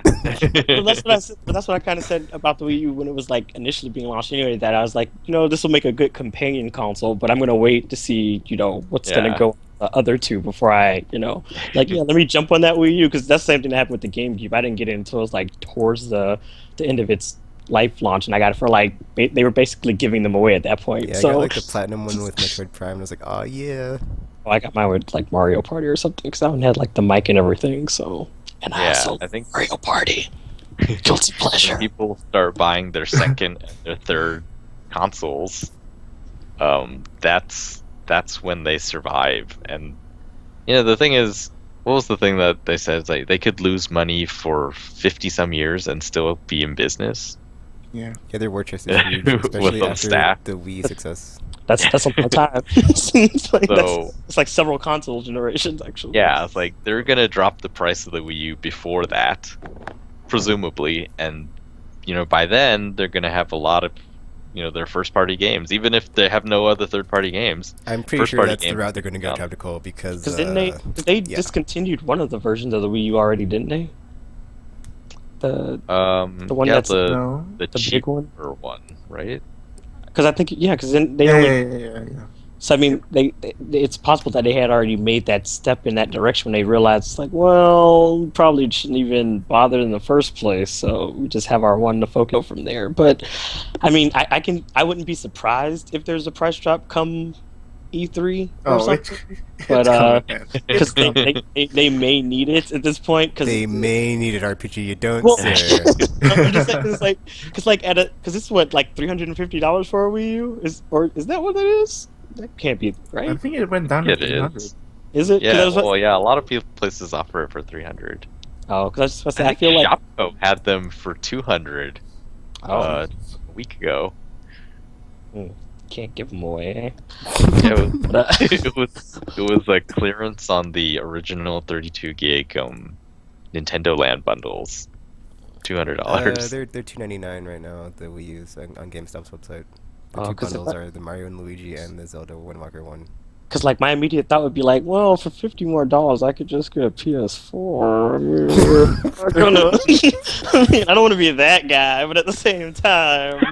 And plus, like once you get it, it's like, what is there to play on it? Because Nintendo games. That's my problem right now. Third-party support is like complete shit. Dropping. Really? At all. Did you see Watch Dogs? It's not coming out until like the fall. By that point, Who's gonna play Watch Dogs on Wii U? Nobody's Seriously, looking come for on. playing it on any other consoles, let alone the Wii U at this point. But Break. I, I think Nintendo kind of just ran into a problem where because the Wii was mostly first party based, that they didn't have their third party support there either. That kind of like I don't think you can call it a problem because that's classically been a Nintendo like when I console trait. I'm it's saying weird like because in this age where Microsoft and Sony were pretty much like all these multi-platform games or had all this third-party support in comparison to like their first party, whereas like the opposite for Nintendo, it's kind of just like since they were so reliant on their first party, it's kind of like, well, now that all these third-party developers are making all these games and you're not getting them, it's kind of like it makes your console less appealing because it's like, well, yeah, you have your first-party stuff, but it's like the same stuff over and over again, and I can't get these other games in addition to that on your console, so it's just not as awesome as it was when you were making all these first-party games and there was something for me to play and stuff, and there was a variety or whatever. But now it's like that's not there either. So there's no. It's like what is your value to me? So I mean, I don't know. So it's gonna be. It's going to be interesting to see what their strategy is. I think this one for me is like, it's like Nintendo's classic MO has always been that way, where it's like you want to believe they'll have third party support. This time it's gonna be different. This time it's gonna be different, and then this time it's like, dude, it's never gonna change. It's always gonna be like this. Like to me, this is like just the nail in the coffin of like, I will never ever in my life believe Nintendo or one of their spokesperson from now on until I die that, oh yeah, on this console we're totally gonna have so much third party support. It's like it's never gonna happen. It's like they did have the support, maybe but every third party saw those numbers like, whoa, shit, let me it's not really worth it. Can you like what's this for Arkham Origins, their season pass holders for Wii U, they had to refund them the money because they said we're not gonna do support for this anymore. The DLC wasn't even released for that system. They had to drop it because they said it wasn't financially what is it called? Feasible, yeah. That's the sad situation of third party sports. Like it's just like, well, we can't really do it. Ubisoft's just doing it because all they do is just push a button and say Wii U version. That's pretty much how we're for all their games, but it's like, well, we already have 500 people working on it. What's a couple 20 of them to go make a Wii U port? Yeah. So I don't know. It's just Nintendo. They're in a bad place. Yeah. Well, or from my viewpoint, they're in the classical Nintendo stance, and they're just pulling back their fists before they strike. And I'm not gonna say they're gonna come back, but they know what they're doing. Okay. They're gonna have to. They're gonna have to like get out of this mindset though, because it's just gonna be detrimental to them in the long run. Because at this point, you can only rely on your first party so much before it's like, okay, well, no one else is interested in us because I don't know, it's just not a good look for them. I think you're right. I think their mentality is like survival when it should be profiting. So like they make just enough to survive as opposed to like being in the money like anybody else. But whatever. I think they should rebrand the Wii U like that because that's a terrible name in of itself. That was a bad idea too, because a lot of people still think it was just like an add-on for the Wii or something, as opposed to like their new generation of console. And it's like, with people not even understanding what your console is, and then people trying to sell them don't even know what their console is, then it's really not helping you in any way, shape, or form. Because I mean, you can't rely on GameStop employees. Half of them are idiots and don't know how to work their registers, let alone tell you what a Wii U is. So it's like they should have just. It was just a mistake from the get-go. No offense to any GameStop employees listening out there, but some offense. Some of you are idiots. But yeah. Except you, Tropical. You were knowledgeable at least because you play games. So, but yeah. Well, that was a fun thermonuclear console war discussion with MPD numbers. Yeah. Yeah. Woo. Yeah. Relevance. It's only fun for the first 5 years of the console war, and then after that, it's just old. But This one's not even a year old yet, so it's like, oh yeah, MVD numbers, yeah, let's do it. We're in the thick of things. I still believe the golden age is upon us. Believe my brothers. I actually We do shall think be it the is a promised golden land. age of Let games. it go, Tekken. Let it go. You know, the casuals have gone to the tablet and the phones. We shall Well, be delivered on the console. It's a golden age for me if they stop making shooters. Well, good luck with that, because no, not when they're basically printing money now. That's why everyone's releasing shooters. It's not gonna happen, gamer. I don't know, gamer. Looks That's like telling them to not release Call of Duty every year. So I mean, they're still gonna make them, but it's like it seems like across the board, there's just new stuff all the time, like on Steam, Green Light, like whatever you're looking No, for. Steam is different, dude. Don't even. I'm just saying, it's But still, the still, PC still space, in the like- gaming landscape. Steambox cannot wait. So yeah, there's a bunch of games announced. Like that one racing one, what was it called? That got me excited. I saw it and I was like, ooh, it's not even Gran Turismo, but I'm happy. The Project Racing Cars. Grid Autosport. Oh, that one too. This wasn't it? Isn't the summer? It's like June or something? August? Yeah, I think pretty soon. So I was like, holy crap, a summer game, yay! So that made me happy. And Yeah, there's- for last gen. Ew. what? Whoa! wow, gamer. are you Whoa. really being an Whoa. elitist Are- right are now? About really are you going to go doing this right there? now? Yeah, just next news. Wow. All things considered, considering that you're only basically playing one of the 5 consoles you probably bought for the new gen, I think you should just calm that down a bit. So, yeah. I would just also like to point out that, you know, I didn't call it, but I was like praising it at the end of last year when new consoles were coming out. I was like, dude, you can't play Borderlands 2. You can't play Arkham Origins. Oh, guess what? You can't play Borderlands, the pre-sequel. You can't play Grid, the next one, or all these other. Oh, it's not feasible to put it on next gen, but we can totally put it on current gen because there's so many people that have one. So go F yourself, PS4 and Xbox One owners. I mean, not on the podcast right now, but you know who you are. That are all Oh like, no, on the I have a new podcast console, too, and I because can-" gamers being all elitist about it. So yeah, you as well. Add him to the list. Not you, Tropical, though. You're alright. But did any of you see the Project Cars trailer? No. I already know. haven't I already watched it yet, know. no. I already know of it. So It looks really good. It looks really good, and it comes out in November. I'm like, oh, dude, cannot wait. Just, you know, I wasn't expecting a new console, new racing game that's on next gen. That looks amazing, so I'll take it. Delicious. Were there some other games announced? Any of the Japanesey ching games you want to talk about RPG? Oh, really? I thought that's what our new make it. We can make it mean whatever we want to, and that's what I make it mean is like Japanese stuff. Ching.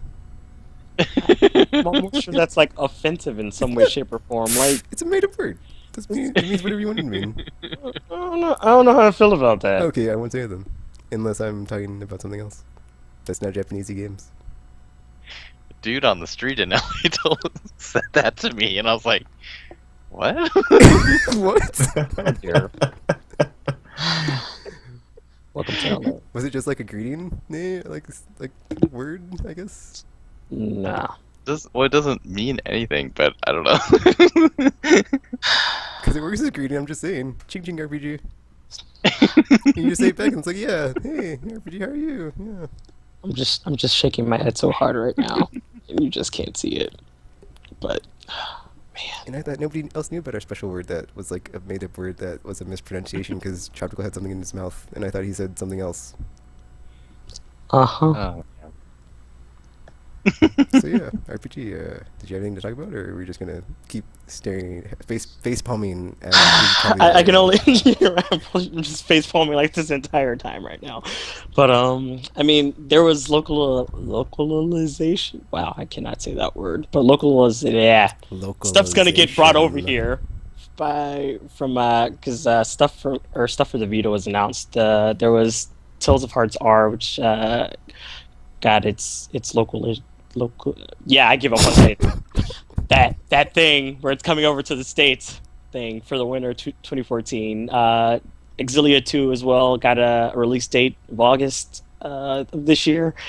Then there's also Soul Sacrifice Delta, Freedom Wars, some other game I can't pronounce because it was like really foreign looking, and there's other stuff too that I saw, but yeah, there's like a bunch of stuff. I think Natural Doctrine is supposed to be coming out this year too, so it's just so yeah, all kinds of stuff, stuffity stuff. Hooray! Yeah, there's a lot of beta stuff was announced. It's pretty crazy. Good. Unexpected. But that's always good though. I'm okay with it because I heart my Vita. Yeah, it also looks like there's been a bunch of free-to-play experimentation by Bandai Namco because they're releasing that Soul Calibur one. That's No, like don't say their name like that. It sounds weird. That's how it's. I know, but don't do it. Don't. Well, don't. there's that one, and then Ace Combat Infinity comes out in May, and then there's the 2-on-2 free-to-play PC fighting game, which is weird. I'm like, what? So that's interesting. So I can't wait to see what that looks like in game since the trailer's all Is that CG. the Rise of Incarnate one? Yeah. Because I saw that and I was like, what? But it's free, so I was like, whatever, I'll play. Not about to say, it's like you don't have to pay for it. So I used to play Ace Combat back in the day when it was it Ace Combat? It was one of those air combat games. That could be it. I don't know. But either way, back in the day, I haven't played any of the recent ones, if there were recent ones. So, yeah. Combat. So yeah. Is there anything else that I missed? I don't think Xbox One apparently is going to launch in Japan on September 4th. Why? Yep. For fun. Phase 3 Well, RPG. you know. Profit. Yeah, see, the only problem with that phase is it has to actually work for that to happen. Because The Xbox faithful are like, well, obviously it has to launch there because they're losing. And the only reason they're losing is because the PS4 is cheaper and available in more countries. that's not the right logic at all, but okay. So, yeah. Because it's still going to be more expensive when it launches in Japan. That's not going to change. And from my understanding, they don't really have a big following in Japan. So, oh no. The only Drink the following they have is Kool-Aid, American you have people. to believe. Oh yeah, that too. Wait, what did you say? The only reason why it's selling is because of American people in Japan. Oh. Yeah, fair enough. But plus, isn't it like PS4 is like okay in Japan? It's like how Yeah. will Xbox One do if the PS4 is doing okay? Well, they have all those games to sell it with. Their like What's the Yeah. Japanese game in the airplane? D4? Oh yeah. That's a D4. Japanese game. Yeah. It's gonna be dead in the water. Jesus. Pretty much. They're all kinds of screwed. But I mean, hey, like Tropical said, at least they tried. Yeah. So for fun. Just like let's just see how this goes for us. I want to see the commercials for it in Japan. I want to see how they're gonna push the system. I would actually like to Play see some Idol Master using Connect. Actually, that might actually sell for them. There's some sad news so I don't think we mentioned GameSpy is closing down. We talked about it last week, but I didn't have all the Did we? details, and I was like, Oh, okay. I'll He wait was for waiting Tropical he was to be waiting for here Tropical to come to back. clarify. Because this is a bad thing. I just can't tell you why yet. But we still really don't have all the details because a lot of games use GameSpy services, and basically it was matchmaking for a lot of PS3 games in particular, since they didn't have Xbox Live to do it. So right now, any of the games that used GameSpy now have to go find their own solutions, or even figure out even if they want to continue having online solutions. So some companies have actually decided to just abandon their games. It's like, yep, online services are ending for I want to say, no, it's not Company of Heroes because they moved over to Steamworks. Well, like today we found out, or I think it was yesterday, Borderlands and Civilizations 4 are going to migrate to Steamworks on PC, but Borderlands for PS3 is going to lose online support. Oh, So That sucks. sucks, yeah. What was the game? I think it was Arma 1 through. Is it Arma? I think Arma is the one that's losing online matchmaking. Pretty sure. Battlefield, those games have already been moved somewhere else.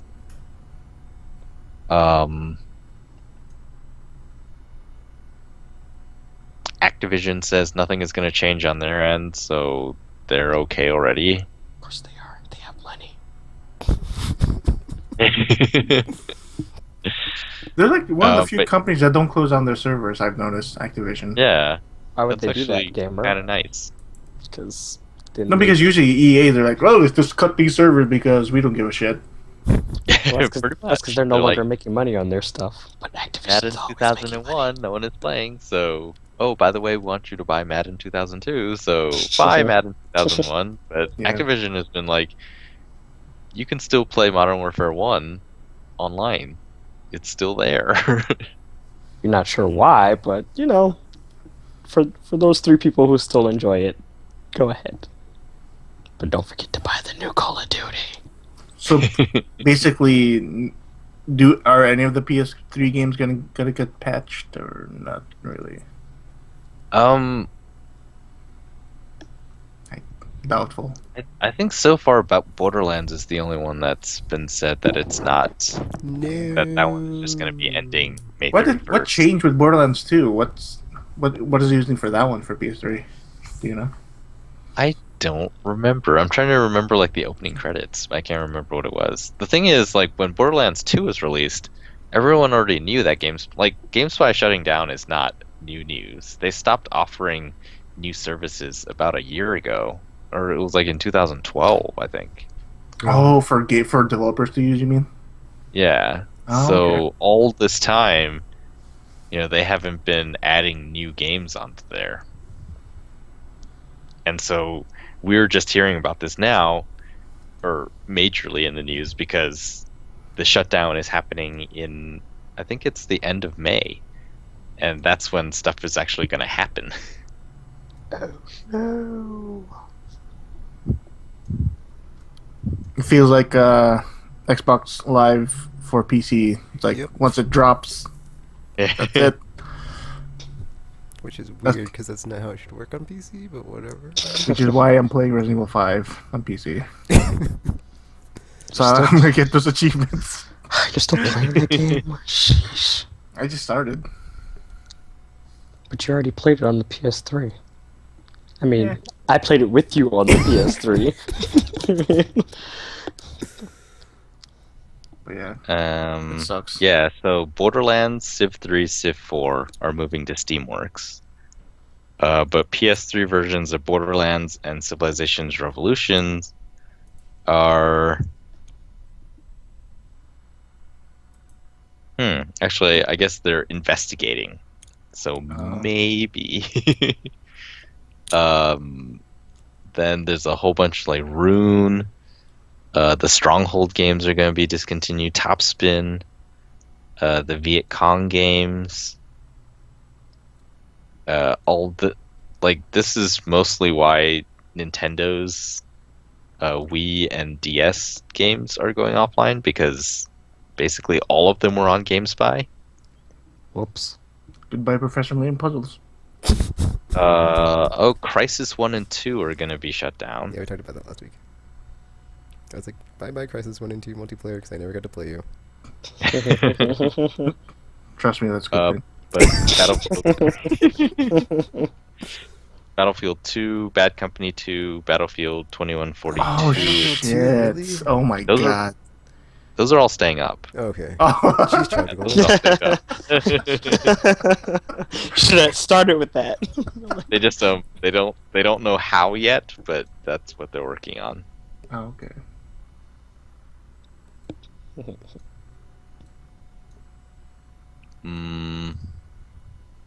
Oh, Rockstars, those are all okay.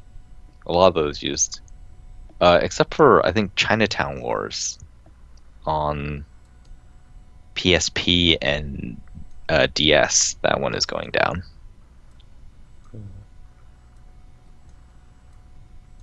Yeah, the Arma 2 and 3.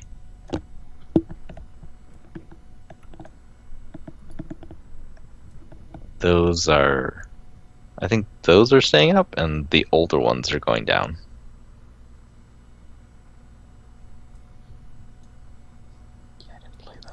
Street Fighter 3 Third Strike Online Edition on PS3. I saw that. I was like, that's no. staying. Oh, it is? Okay, never mind. Yeah, that one they've already patched to not use GameSpy, so that one still works. Oh, did it? Shit. Yep. See, it must be easy to just like switch to another server. Just patch it. Just have it redirect itself. Yeah, you just gotta find one Yeah. that does all the stuff.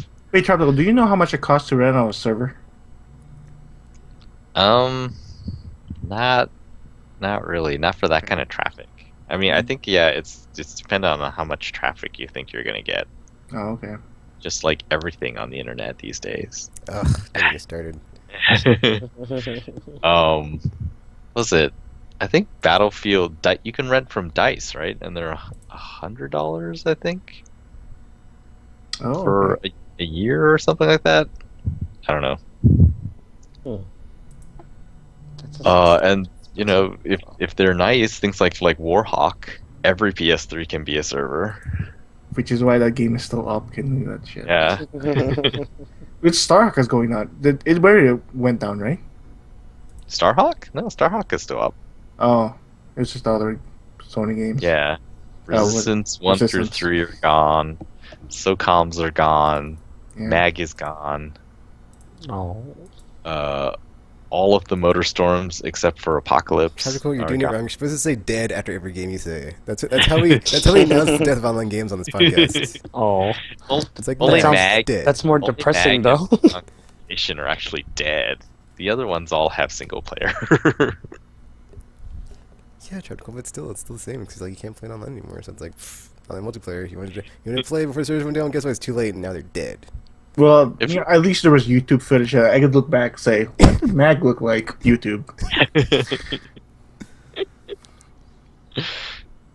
Dead. It's been a long time since I've been able to do that. I missed my chance there. Whatever.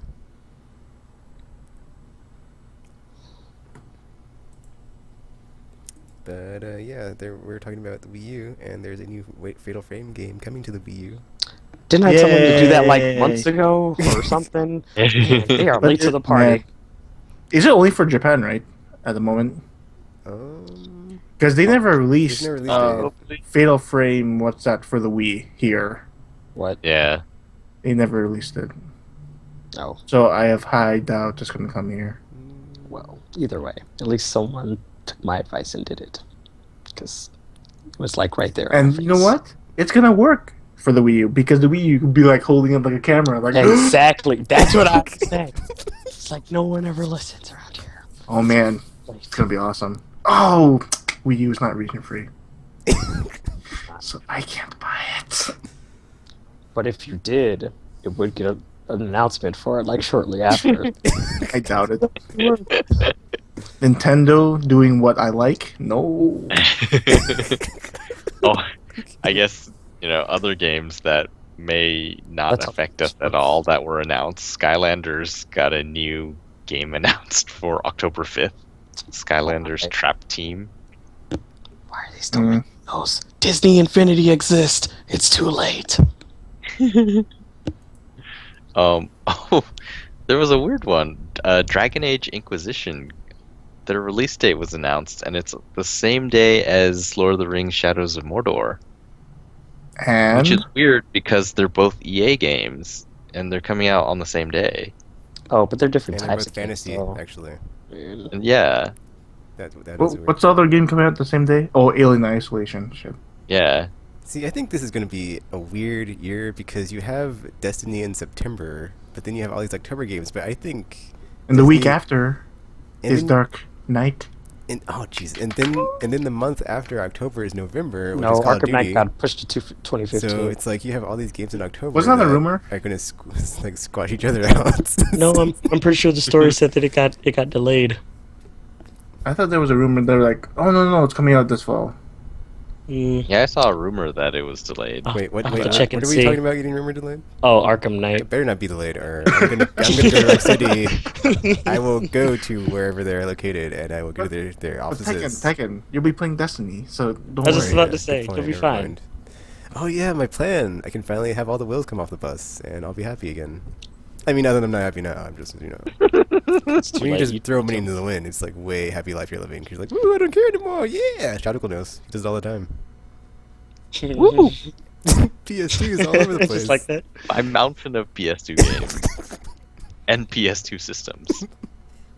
It's like, what was I thinking? It doesn't matter because I'm happy. Woo! Yep. That sounds about right.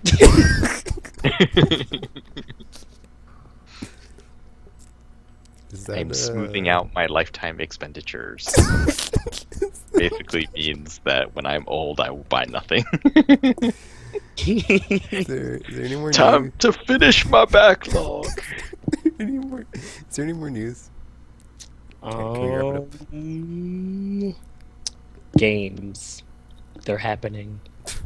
Oh, the digital PSP and PS1 games now work on the Vita without the need for a PS3. Wait. Say what? Remember before they have the crazy workaround where you have to download your PS3 then transfer to your Vita. Now you could just use your download list to download titles to your Vita. Oh, that's cool. Like all this, like people were clamoring for why the Crash games don't work on Vita. Now they do work on Vita. Because all of those people were clamoring for the Crash games. Yeah. Well, that's why it was awesome because the dollar deal, whatever, had all the Crash games on that list, and That they did. they just flipped the switch for some reason, and everything works. Oh, dude, we totally forgot to mention that. But like, their flash sale on PSN killed it. Like $30. I almost bought all of them, but I was like, dude, I'm going through some times right now. I need to focus on my backlog. So I did the Bizarro ticket. And I was like, I'm not gonna buy it because I can just I did want to buy a few of them, but thankfully I only had the $1 left in my wallet, so I didn't get crazy. I almost did buy more money on Amazon. I was like, I could do this, but then I was like, no, stop. I already have enough games. Stop. Just stop. So I had to stop myself. I had to stop myself too. I was like, I'm not even gonna buy one. I'm not gonna buy any. So it's like this is all or nothing in that time. I was like, dude, take Which it. is- We're on that this sale road. was- We cannot go off of it. We must. That stay sale was the kind of course. funny because like half the games I think were like PS Plus initiatives, so Yeah, I already had like most of them. Most of them. Yeah, me like too. all the Crash and Spyro I have Yeah. for free. Yeah, for free. And can't think of which other ones. I almost Summon picked Max. up, All right. Yeah, there was a ton of PS Plus games that I had already. Then like they had a lot of weird stuff like Jurassic Park. I was like, if only I had waited for this day, I would have only paid $1. Like, instead I paid 20. Oh. So, do you guys think that PlayStation Store is sort of they're following the Steam model? Yep. Oh, 'Cause, yeah. I mean, if you think about it, they have weekly sales, and then they occasionally have these flash sales. And it's like Oh, yeah. the only other place I can think of is Steam. Dude, Tropical. I was like, yeah, of course. I was like, after I saw like the price on them, I was like, they're all $1. I was like, what? This is Yeah. Steam. I was like, holy crap. I was like, dude, PSN, I love you. It's not even Steam does that. Like, oh, here's just all these games for $1. It's like that's even crazier. Even Yeah, I guess that's well. I mean, unless you go their with the their humble seasonal bundles, sales are Yeah. sort of like that, sort of. but it's not. It's not everything is $1. It's like, oh, here's some God. dollar stuff. You know how awesome that would be if that was in Steam? A selection of games for $1. Steam wouldn't even be Dude, working, it'd be yeah. crashing all the The time. category is dollar games. I think there is a dollar game section on Steam. There's like below $5. Oh, okay. under Yeah, 10, below and then $5, yeah. 5, I think. But I yeah. don't think That there's would be a awesome. $5 one. And Yeah, plus, like well- I think they are matching Steam because they have that PS Plus discount for certain games as well. Because that helps. Every dollar helps, for me. Some of those dollars off turned into $1 game purchases over the weekend. It's true. Because like I was about to buy Gex, but I was like, Gex? I heard that was terrible, so I didn't buy it. Doesn't matter I though. almost bought it It's too. on sale. It's from Crystal Dynamics, It's the and I've been $8 collecting their gamer. early games. It's the principle. It's the principle. Yeah, right, Mister. Oh, now you have principles? Transformers. when did this happen, gamer? Where was I? Because I don't remember that being an issue for you. It is kind of weird because I bought a shitty game for $15, and yet I won't buy it for $1. I also bought a console like that too. Turtles. Although, in your defense for that one, everyone's kind of hoping that the TMNT one would be great. It just I think I bought it just to see how bad it was because I never bought a 360 or PC. So Really, I actually bought it to see how good it could have could have become. been. Yeah, because I was really I had high hopes for that game. Compare with. But yeah, Steam. I hope they have more of these sales. That'd be awesome.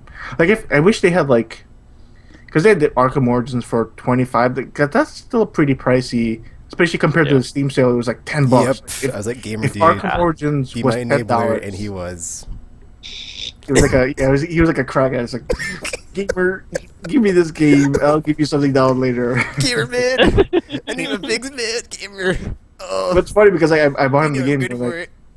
then I saw in the activity list he bought the season pass because it was like how many? It was like $2, wasn't it, or something? $2 or $3. Yeah, It was cheap. It was Season weird. Pass was really cheap.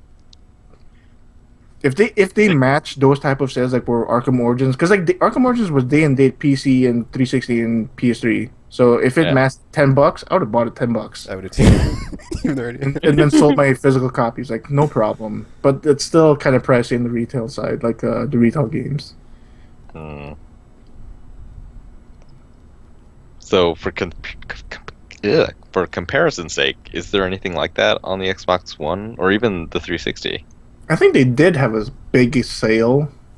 There What, was a couple months spring ago or sale, and then there's usually Yeah. like a publisher sale every now and then. Like Ubisoft will have like really cheap games. Mhm. It's Microsoft, so ew.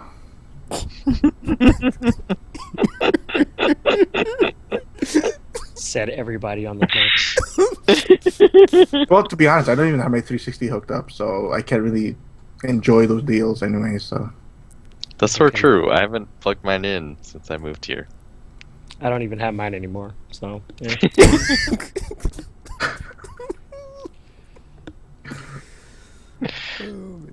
What happened, man? Actually, See, I'm a quasi expert in the weekly sales, and I would say PSN is overshadowing Xbox Live because I would say unbiased opinion that for sure PSN is killing it. Xbox Live not so much. Need on the it marketplace. every week. Because I'm on At least, every week, and too.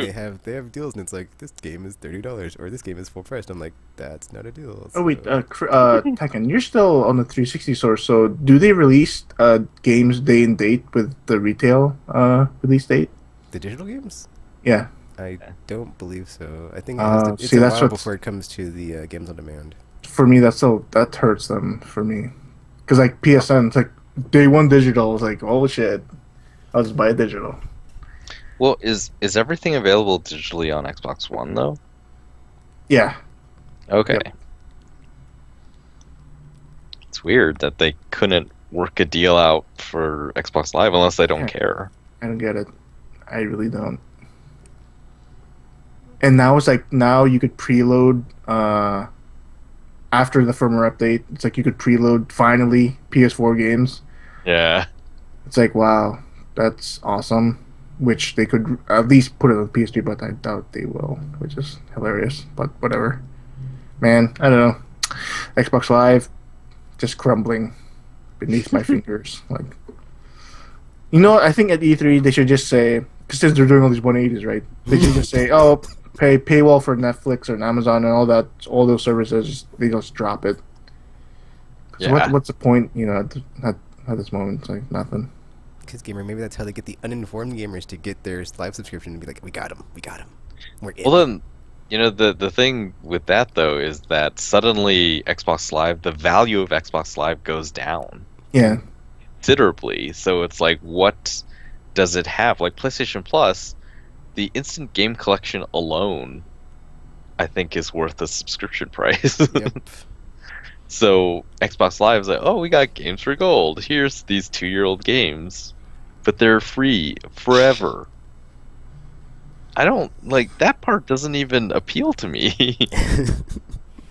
It's like, okay, sure, I can keep it forever, but the thing is, I don't live forever, and my Xbox certainly doesn't live forever. So I don't know what I'm getting out of this. Yeah, man, what can they do? I don't think even their games are that exciting. Once a person, I put the if- give up option back on the table. just saying. if I already had a PS4 and come fall, let's say Halo 5 is coming out. And, in addition to that though, everything else is coming out. Arkham Knight is coming out. Destiny's coming out. Just tons of games coming out. It's like, do I go and buy a likely $400 system for Halo 5?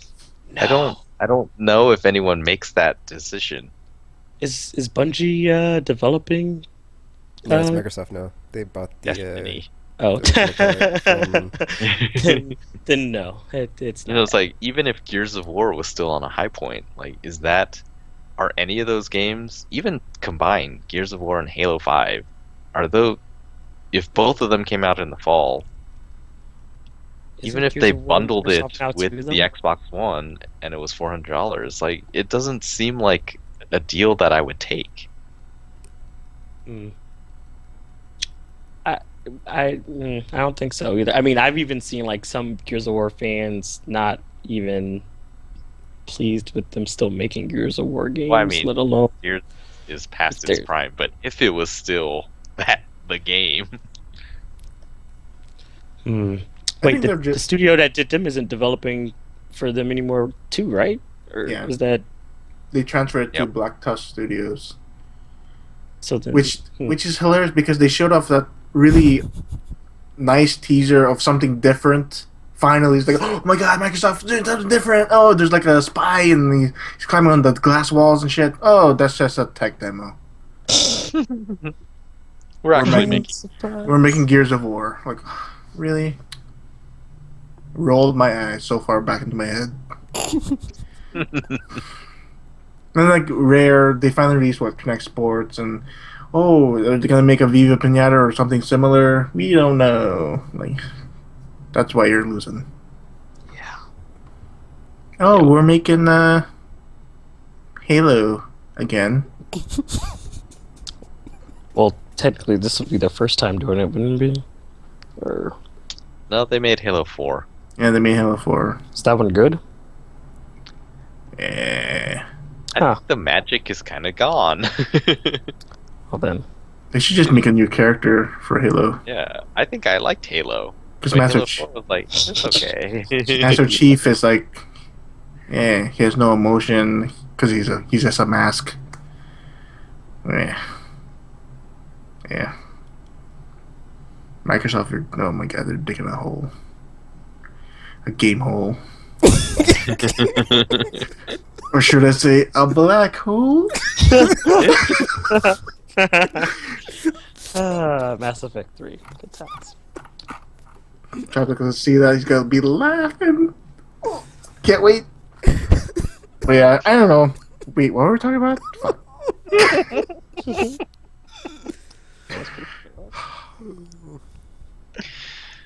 Oh, man. Okay, gamer. So you're saying before you couldn't get PS1 and PSP games like directly on your Vita? Yeah, you had to put them on your PS3 and then Not- transfer it. Not all of them. Yeah, not all of them. It was only specific ones. But now they fixed it so that you could just download them. Well, it's still kind of wonky because you can't go to the store directly and say, oh, I bought this game, and then I could just download it from there. You have to go to your download list, and depending on how big your list is, you have to go through that and then download it. Find it.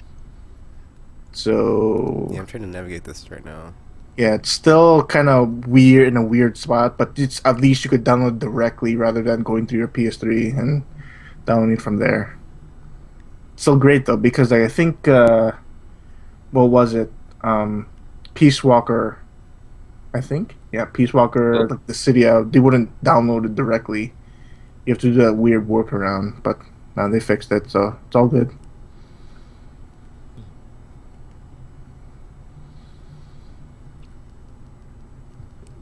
Alrighty. Does anybody else have anything to add? And we can wrap it up here. Let's wrap up.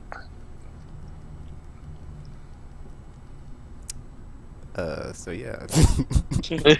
Or not. There's that option. Check us out on aimlesspodcast.com or on Twitter, Facebook, YouTube, MySpace, I don't know, Google Plus, I don't know, wherever the F else we are, just Google us and Google Plus. you'll I'm not sure MySpace is a thing for Google us. the Aimless and find us wherever. So yeah, weekly podcasts and other such things, other stuff in the works. You'll see eventually, but you know, going crosshairs maybe if some other people ever get around to doing their things. Oh my but gosh. I have just- some of them done. I just don't have like the last two categories. Get up off So me. yeah, let's let everybody else do their little outro and we can be out here. Oh, I planned my E3 week poorly. You'll find out about that later. Yay. I mean, at least you'll have a 3 week though. I'm probably gonna miss everything regardless. So What if you're there again, RPG? You should like try to break in inside because intel or something. You're gonna play some PD3. that would be awesome. But yeah, Microsoft sucks.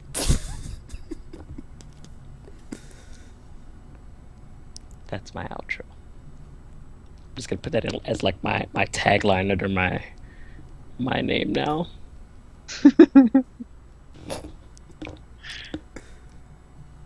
Did you already outro out Tropical? Yes. Okay, give me everything to say before we end up. I'll be streaming this weekend. I'll be doing I'm gonna beat Teraptical in his trophy count thing. Oh no. I'm gonna be doing something awesome. Like I'll be doing like trophy counts, like the symbol. Remember that symbol that pops up? I'll be like updating that every hour until I try to beat his trophy score, and I'll be. Don't worry, Tropical. You have nothing to worry about. Gamer's terrible at gaming. It'll be awesome because Ironically enough, I have a bunch of games I could platinum straight away. So Oh, I'm gonna try what? Am I allowed to play? yes, you are. I mean, it wouldn't be much of a competition if you kind of just sat by and let it happen. So that'll be awesome. So yeah, but just catch me this weekend on Twitch, Gamer12. So Alrighty, so It's pretty fun to see him fail. So just do that. say no. Who will finish a game for next week's podcast? Will someone finish a game for next week's podcast? Will someone be missing, or will everybody be accounted for? Who knows? Find out in next week on next week's episode of Aimless Babble Z.